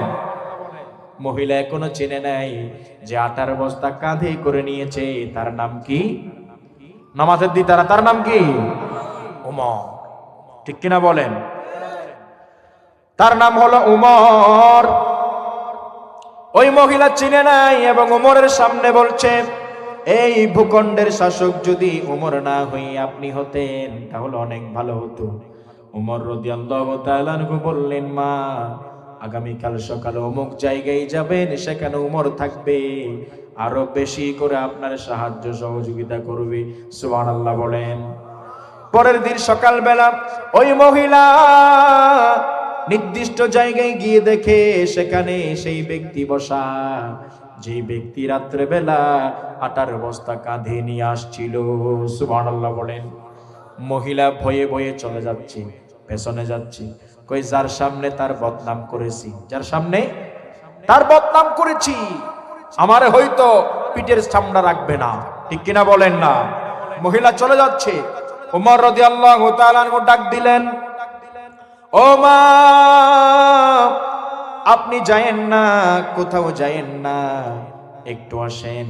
আমি আপনার সময় মতো খাবার পৌঁছে না দেওয়ার কারণে আপনি যে কষ্ট পেলেন, ব্যথা পেলেন, সেই ব্যথাগুলো আমারে বিক্রি করে দেন, কিয়ামতের দিনের জন্য রেখে দেবেন না। সুবহানাল্লাহ বলেন না।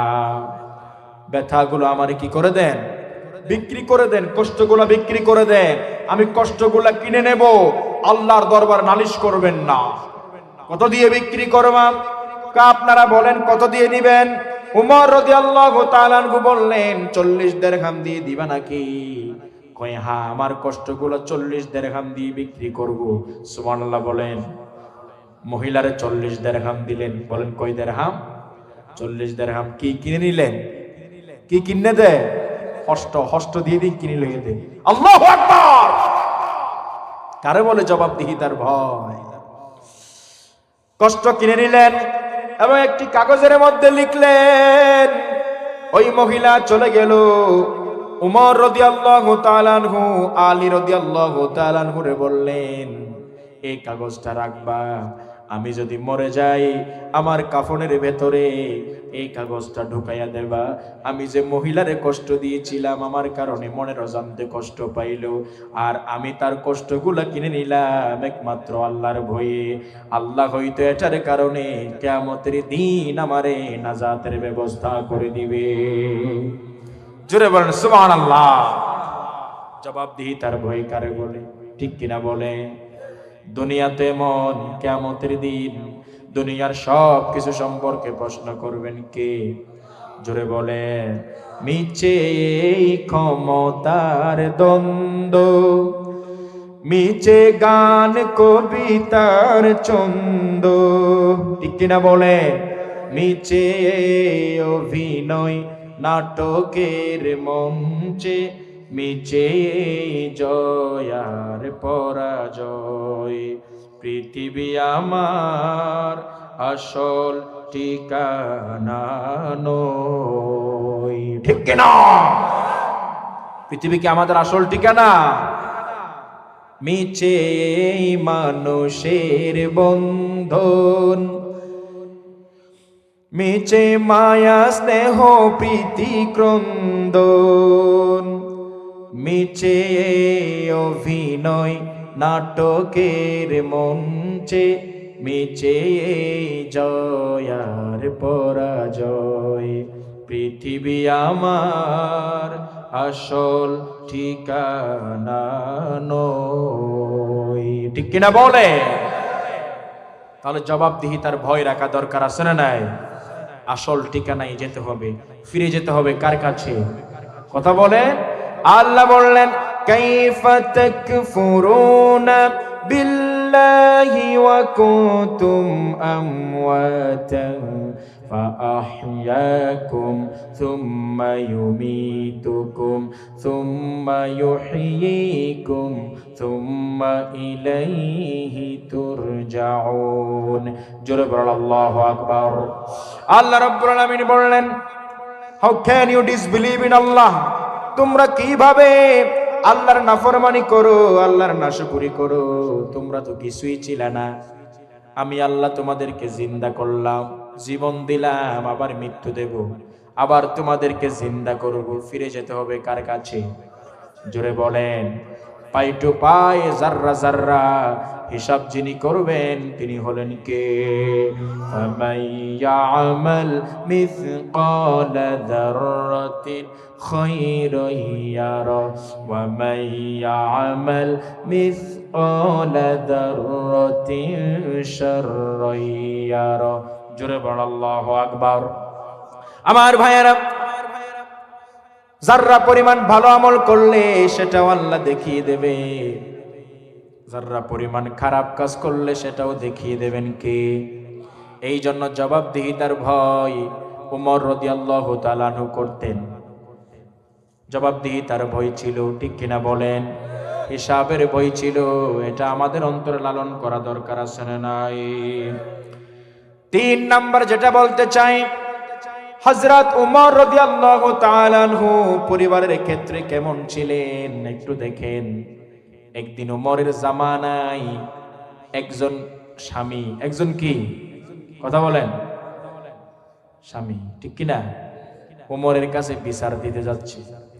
কই স্ত্রীর এই যে এত কেডের কেডের ফেডের ফেডের আর সহ্য করা যায় না, ঠিক কিনা? কষ্ট দিতে দিতে কলিজা একেবারে জালি জালি করে ফেলা আছে না নাই? যে মেয়েদেরকে, যে মা বোনদেরকে সৃষ্টি করা হয়েছে পুরুষের শান্তির জন্য, পুরুষের কথা বলেন না জন্য, দেখলেই যেন ভালো লাগে। ওয়ামিন আয়াতিহি আন খালাকালাকুম মিন আনফুসিকুম আজওয়াজান লিতাসকুনু ইলাইহা, দেখলেই যেন কলিজা ঠান্ডা হয়ে যায়, চোখ জুড়িয়ে যায়। যে স্ত্রীদেরকে সৃষ্টি করা হয়েছে স্বামীদের শান্তির জন্য, অনেকাংশে দেখা যায় সেই স্ত্রীরাই স্বামীর 1 নাম্বার অশান্তির কারণ হয়ে যায়, ঠিক কিনা বলেন না? অশান্তির কারণ হয়, অথচ এমন হওয়া উচিত নয়, ঠিক কিনা বলেন? আপনি আপনার চলনে, আপনার বলনে স্বামীর সাথে ভদ্রতা বজায় রেখে কথা বলবেন, স্বামীর সম্মান রেখে কথা বলবেন। পৃথিবীর সবচাইতে সুন্দর শব্দ, সুন্দর ভাষা, কোমল ভাষা আপনি বিয়ের পরে স্বামীর সাথে বলেন, ঠিক কিনা বলেন না? এখন তো ডাক্তার, মাস্টার, শপিং মার্কেট, সেখানে খুব ভালো আচরণ আছে না নাই? ভালো সুন্দর কথা, ভাইয়া আসসালামু আলাইকুম, বাবার সাথে ভালো, মায়ের সাথে ভালো, বোনের সাথে ভালো, ভাইয়ের সাথে ভালো, কিন্তু স্বামীর সাথে যখন কথা বলে এই ভালো আচরণটা যেন কোথাও হারিয়ে যায়। ঠিক কিনা বলেন? কথা বলেন ঠিক কিনা? মা, বোন, আপনার সম্মানের জায়গা হলো স্বামী। ঠিক কিনা বলেন না? এটা স্বামী, এটার সাথে সুন্দর আচরণ করেন, কয়েকটি আমল করেন। স্বামী আপনার দিকে তাকালেই যেন স্বামীর ভালো লাগে, সেইভাবে নিজেকে প্রেজেন্ট করেন, উপস্থিত করেন। ঠিক কিনা বলেন? আর স্বামীর পছন্দের গুরুত্ব দেন। যদি আপনার পছন্দ না হয়, ইসলাম সমর্থন করে এমন কিছুকে স্বামী পছন্দ করছে, আপনি সেটারই গুরুত্ব দেন। ঠিক কিনা বলেন? স্বামীর পছন্দের গুরুত্ব দেন, স্বামীর কথার দাম দেন, স্বামীর ইজ্জতের হেফাজত করেন, স্বামীর সম্পদের হেফাজত করেন। স্বামীর বদনাম কোথাও বলবেন না, নিজের বাবার বাড়ি, বান্ধবী, এলাকাতে, প্রতিবেশীরই বলবেন না। ঠিক কিনা বলেন? কারণ ভদ্র ফ্যামিলির মেয়েরা কখনো স্বামীর বদনাম বলে বেড়ায়, জোরে বলেন, বলে বেড়ায় না। অতএব মা বোনদের স্বামীর মর্যাদাকে তা বুঝতে হবে। তাহলে সমাজে শান্তি দান করবেন কে? জোরে বলেন কে? আমার চলনে বলনে স্বামী যে স্বামী, এটাকে মাথায় রেখে আমি কথা বলবো, ইনশাল্লাহ বলেন। তাদের পক্ষ থেকে আপনারা বলেন না ইনশাল্লাহ? জি, তারা ভালো হয়ে যাবে, তারা ভালো কথা বলবে। কারণ আপনার স্বামী যদি আপনি মরার সময় নারাজ থাকে, আপনি জান্নাতে যেতে পারবেন না। ঠিক কিনা বলেন? হাত মোজা, পা মোজা আর রোজা, নামাজ, এগুলো দিয়ে কি করবেন স্বামী যদি নারাজ থাকে? ঠিক কিনা?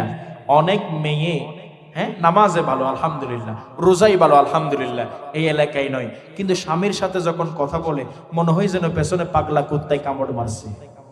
ঠিক কিনা বলেন না? ঠিক কিনা? আল্লাহর কসম, আপনার হাত মোজা, রমজান মাসে রোজা, নামাজ ইত্যাদি এক পাশে থাকবে, যে স্বামীর সাথে আপনি গাদ্দারি করে, মুতাকাব্বিরি করে স্বামীর উপরে আপনি কষ্ট আসার মতো কথা বলেন। ঠিক কিনা বলেন না? স্বামীরে কাওয়ার জাত বলবেন, স্বামীর মর্যাদা দিয়ে কথা বলবেন না, তাহলে দুনিয়াতেও শান্তি হবে না, আখিরাতেও। আল্লাহ রাসূল বললেন, এই পৃথিবীতে একজন মানুষ যদি আর একজন মানুষকে সেজদার কোনো অনুমতি থাকতো, তাহলে প্রত্যেক স্ত্রীকে বলা হতো স্বামীরে যেন সকাল সন্ধ্যায় সেজদা দে। ঠিক কিনা বলেন?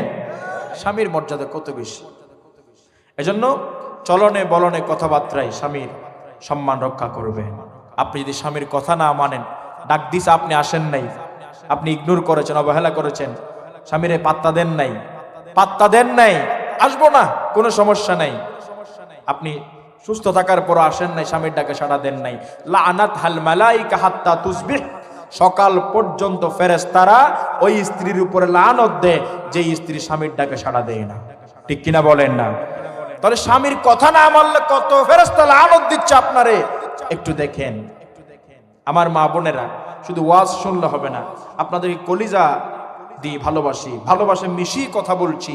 আমি চাই না আপনারা নামাজ রোজা করার পরও জাহান্নামে চলে যান, আমি এটা চাই না। আল্লাহ রাসূল মেরাজের রাতে দেখলেন বেশি বেশি মহিলা জাহান্নামে। আমার রাসূল বলেছে দুইটি কারণে তারা বেশি বেশি জাহান্নামে। একটি হচ্ছে বেশি বেশি লানত করে, আরেকটি হচ্ছে স্বামীর নাশুকুরি করে। আছে না নাই? 30 বছর হাবাইন বছর 30 বছর, কিন্তু 3 দিন হাবাইন্য হইলে ওই আর 30 বছরের হতা মনে থাকে না? কথা বলে না, মনে থাকে না। এই জন্য মা বোনেরা থাকলে প্রশংসা করবেন, কৃতজ্ঞতা আদায় করবেন, না থাকলে সবর করবেন, মিলেমিশে সংসার করবেন, ইনশাল্লাহ বলেন।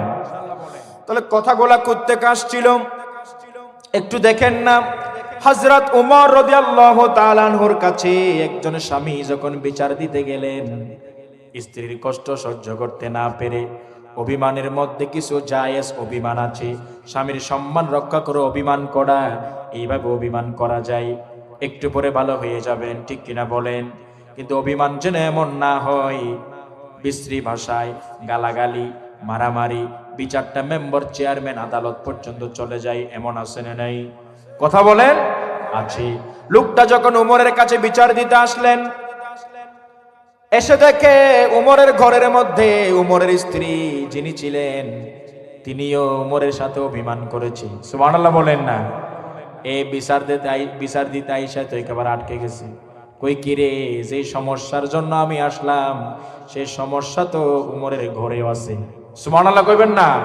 লোকটা চলে যাচ্ছে, উমর রাদিয়াল্লাহু তাআলা আনহু বাহির হয়ে গেলেন, ভাই এই দিকে আসো, এই দিকে আসো, এই দিকে আসো।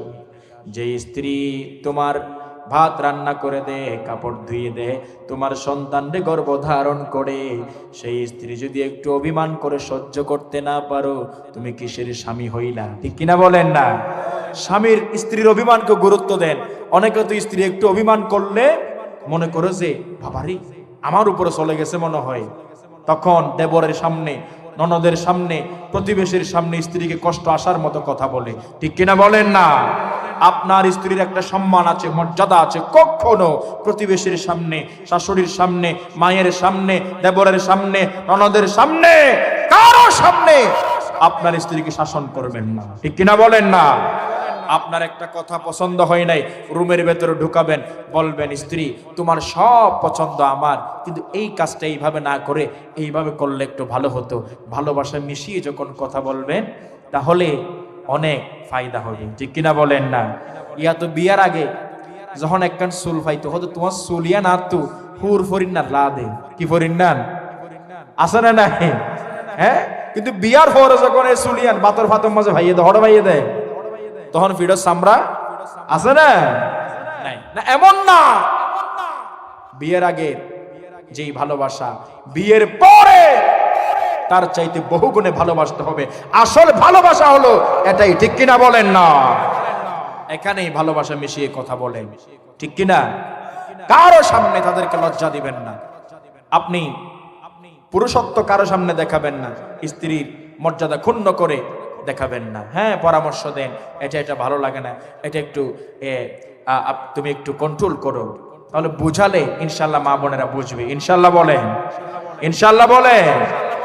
অতএব উমর রাদিয়াল্লাহু তাআলা আনহুর ঘরেও স্বামী স্ত্রীর অভিমান থাকতো, কিন্তু উমর রাদিয়াল্লাহু তাআলা আনহু সেগুলো সহ্য করে নিতেন। ঠিক কিনা বলেন না? স্বামী, আপনি স্বামী, আপনাকে অনেক কিছু সহ্য করতে হবে, আপনি সহ্য করেন, কিয়ামত পর্যন্ত সহ্য করেন। আপনি ঘাম ঝরান, আপনি বুঝান। একজন স্বামী একটা পরিবারের জন্য অত্যন্ত দামি অভিভাবক। ঠিক কিনা বলেন না? স্ত্রীর জন্য স্বামী যে কি জিনিস, স্বামী না থাকলে মেয়েরা তখন বুঝে। ঠিক কিনা বলেন? হ্যাঁ, চায়ের দোকানের কাপ কিন্তু সবাই ব্যবহার করে, কিন্তু কেউ ঘরে নিয়ে যেতে চায় না। ঠিক কিনা বলেন? 10 মিনিটের আনন্দ 10 মিনিটের ফোলা বুদ্ধি বেগ গুনে ঢুকাই দিব, আছে না নাই? হদুন আছে না? এগোরোর বুড়ি এগোরো যাই দুম্মদ দামর আসার হাই এলা আছে না নাই? পুরো নন্নান এগোরোর হতে এগোরো যে লাগাই দে, ভাবি তুই এই লাউরে হাস গরত দে, ও আল্লাহ তোমার মতো মায়া ফুয়া, অন্য গরত গিলে তো অনেক শান্তির তাই তো ফেস ঢুকাই যেতে আছে না নাই? কথা বলেন না, আছে না নাই? আমার আসামি তো আরো হইলে যেতে পারে দে, তোমার এই লাইয়া ইন হাবাদ দে নাকি একটা শাড়ি ঋণ দে, আছে না নাই? তার মানে ঢুকাই দিয়ে অশান্তি, আগুন ধরাই দিয়ে সংসারে। ঠিক কিনা বলেন না? এইরকম যারা কথা বলে থার্ড পারসন ঘরে গিয়ে মনে করবেন আপনার সংসারে আগুন ধরাইয়া দিয়েছে, আসলে সে মানুষ হিসাবে যায় নাই, সেই মেয়ে বা পুরুষ মানুষ হিসাবে যায় নাই, শয়তান হিসাবে গিয়েছে। ঠিক কিনা বলেন না? আপনার পরিবারের শয়তান হিসাবে গিয়েছে, আপনি বুঝেন নাই। এই লাগছে মায়া আছে না নাই? হ্যাঁ, নিজের কিন্ন সে 12 জন গরজ এনে ফেস লাগাই দিব দে।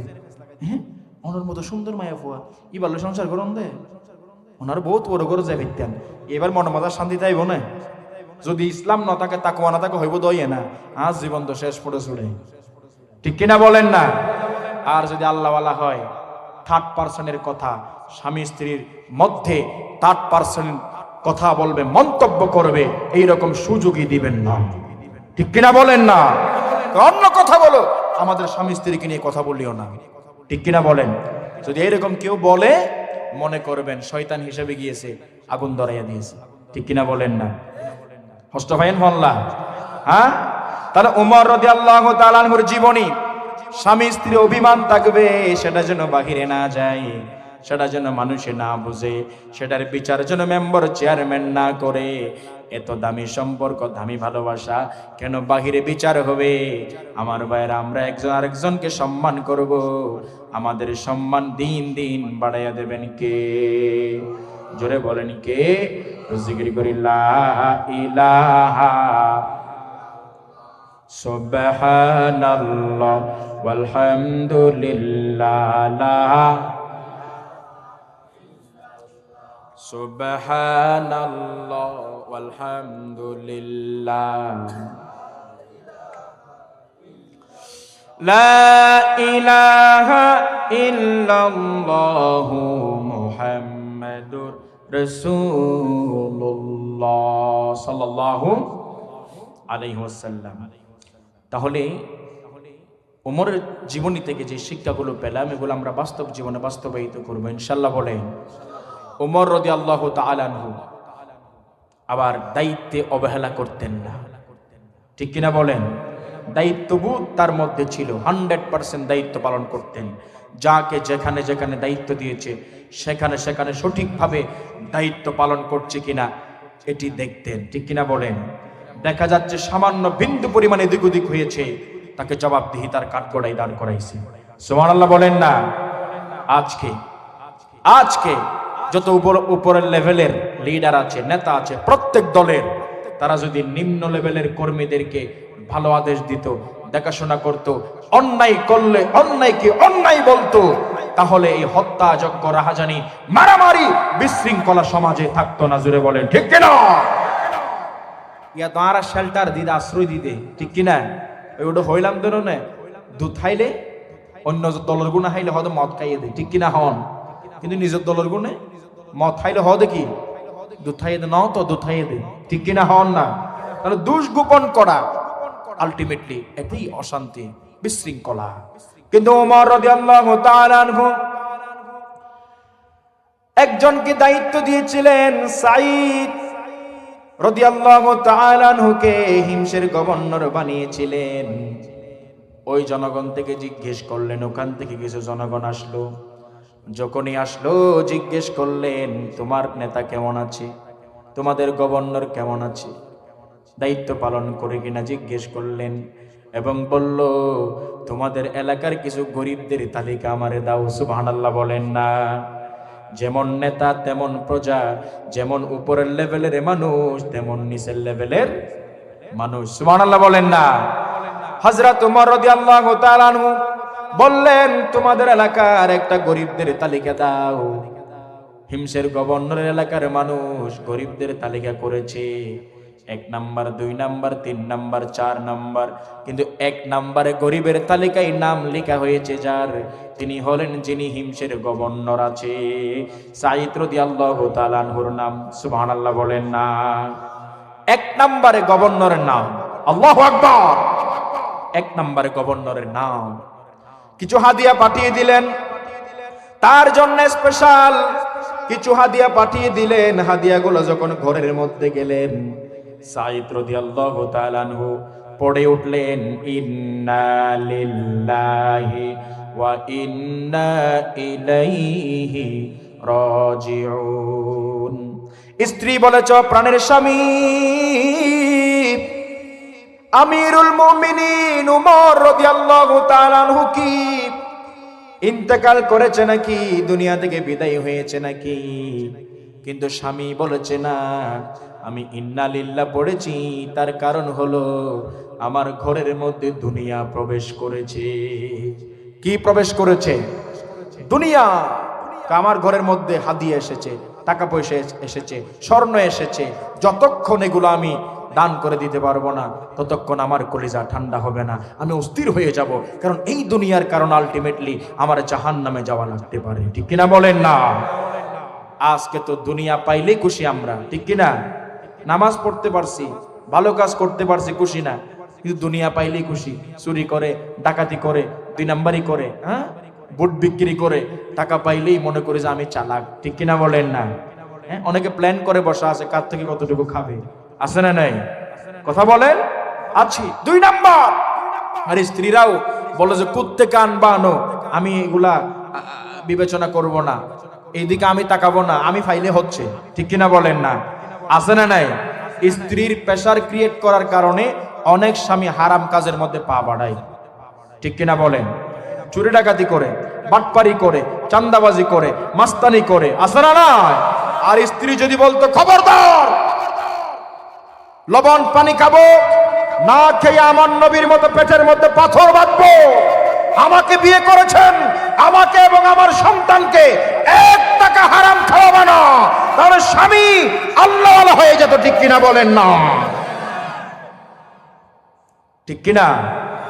এত ন আর বান্ধবী 10,000 টিকা লইয়ে দিয়ে দিন ভাইলে গিয়ে গিয়ে আই। ঠিক কিনা হন না? হ্যাঁ, সকালে যদি দয় ইয়া নাই ইয়া যদি নোয়া নিবা বলি হইলে 2-4 বার না দিব না? হ্যাঁ, না হাই এনে গোমাঙ্গ ফুরিব তো না। ঠিক কিনা হন না? নিজের স্বার্থে আঘাত লাগলে কাজ না করে বসে থাকে, কাপড় না ধুয়ে বসে থাকে, আছে না নাই? কথা বলেন না, আছে না নাই? হয়তো স্বামী আপনার দায়িত্ব পালন করে নাই, কিন্তু আপনি তো স্বামীর দায়িত্বগুলো পালন করবেন। ঠিক কিনা বলেন না? স্বামীর অধিকার আপনার উপর আছে, এগুলো আপনি পালন করেন। স্বামী যদি আপনার উপর অত্যাচার করে, এগুলোর জবাব আল্লাহ নিবে। ঠিক কিনা বলেন? আর সবর করে সংসার করেন, সংসার করেন সবর করে।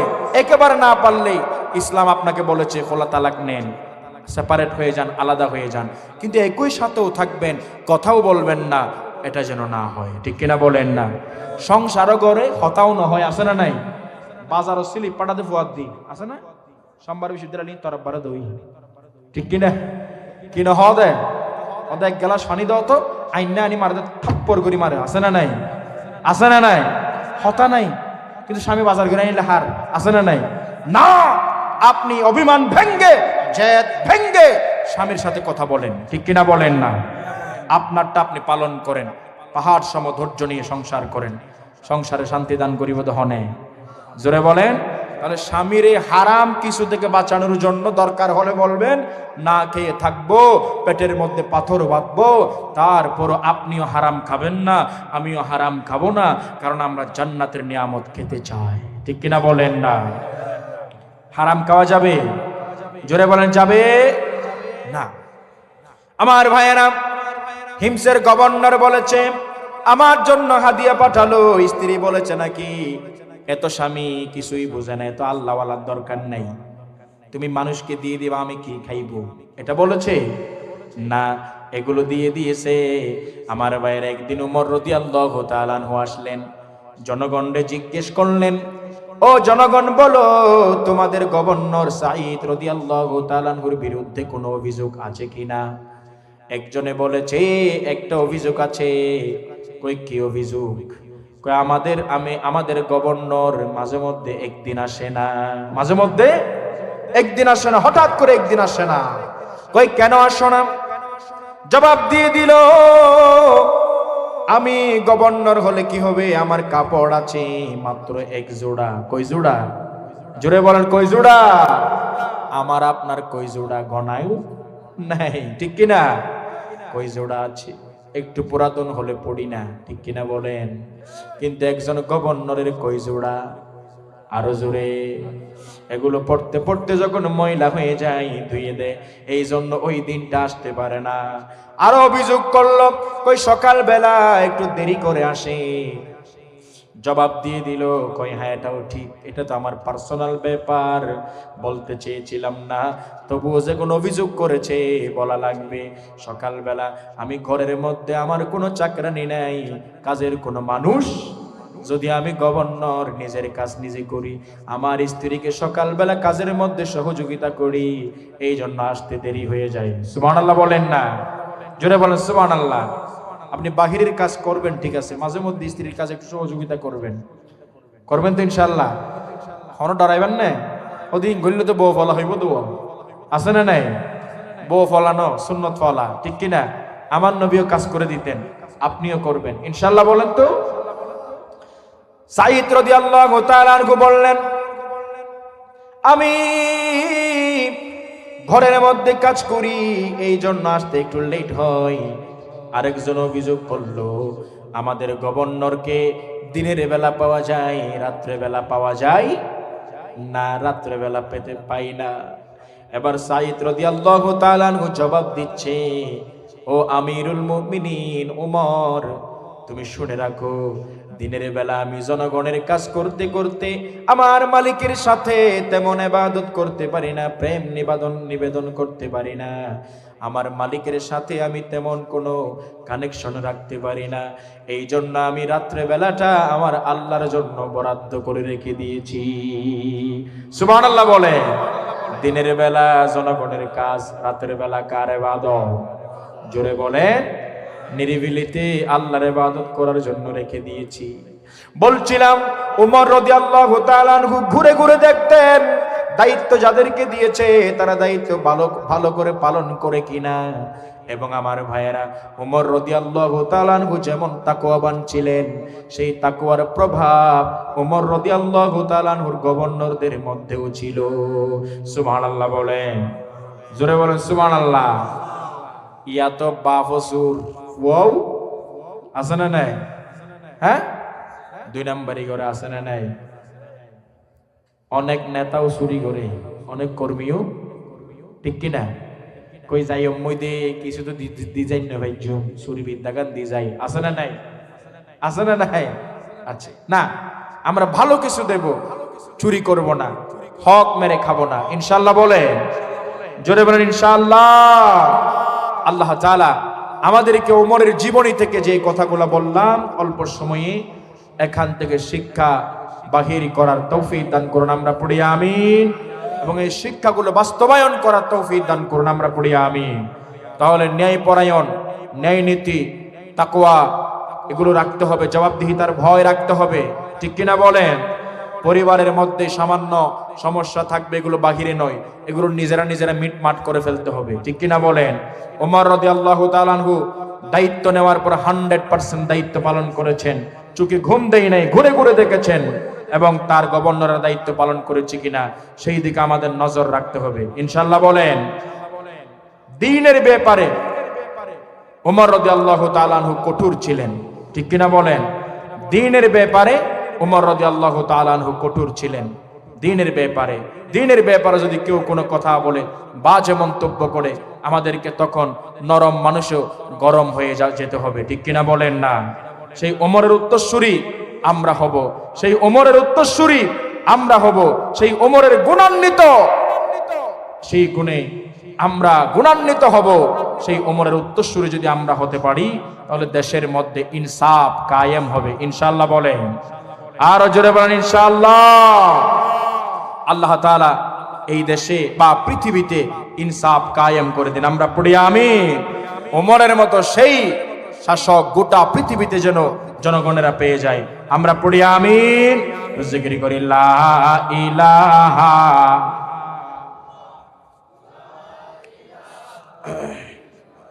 সুবহান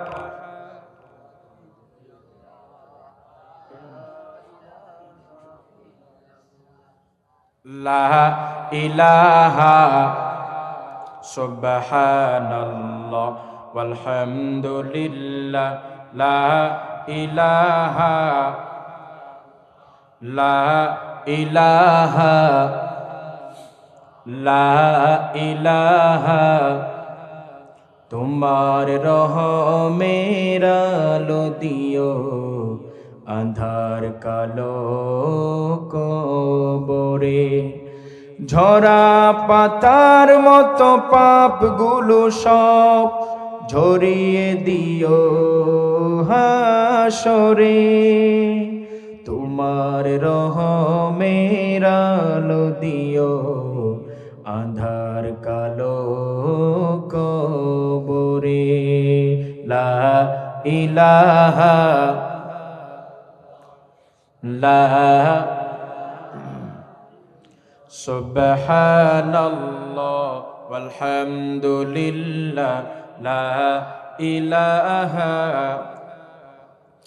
সুবহানাল্লাহ ওয়ালহামদুলিল্লাহ লা। দু চোখ থেকে অন্ধ ছিলাম এই পৃথিবীর মোহে, ভুলগুলো আজ পোড়াই শুধু হৃদয়টা না সহে।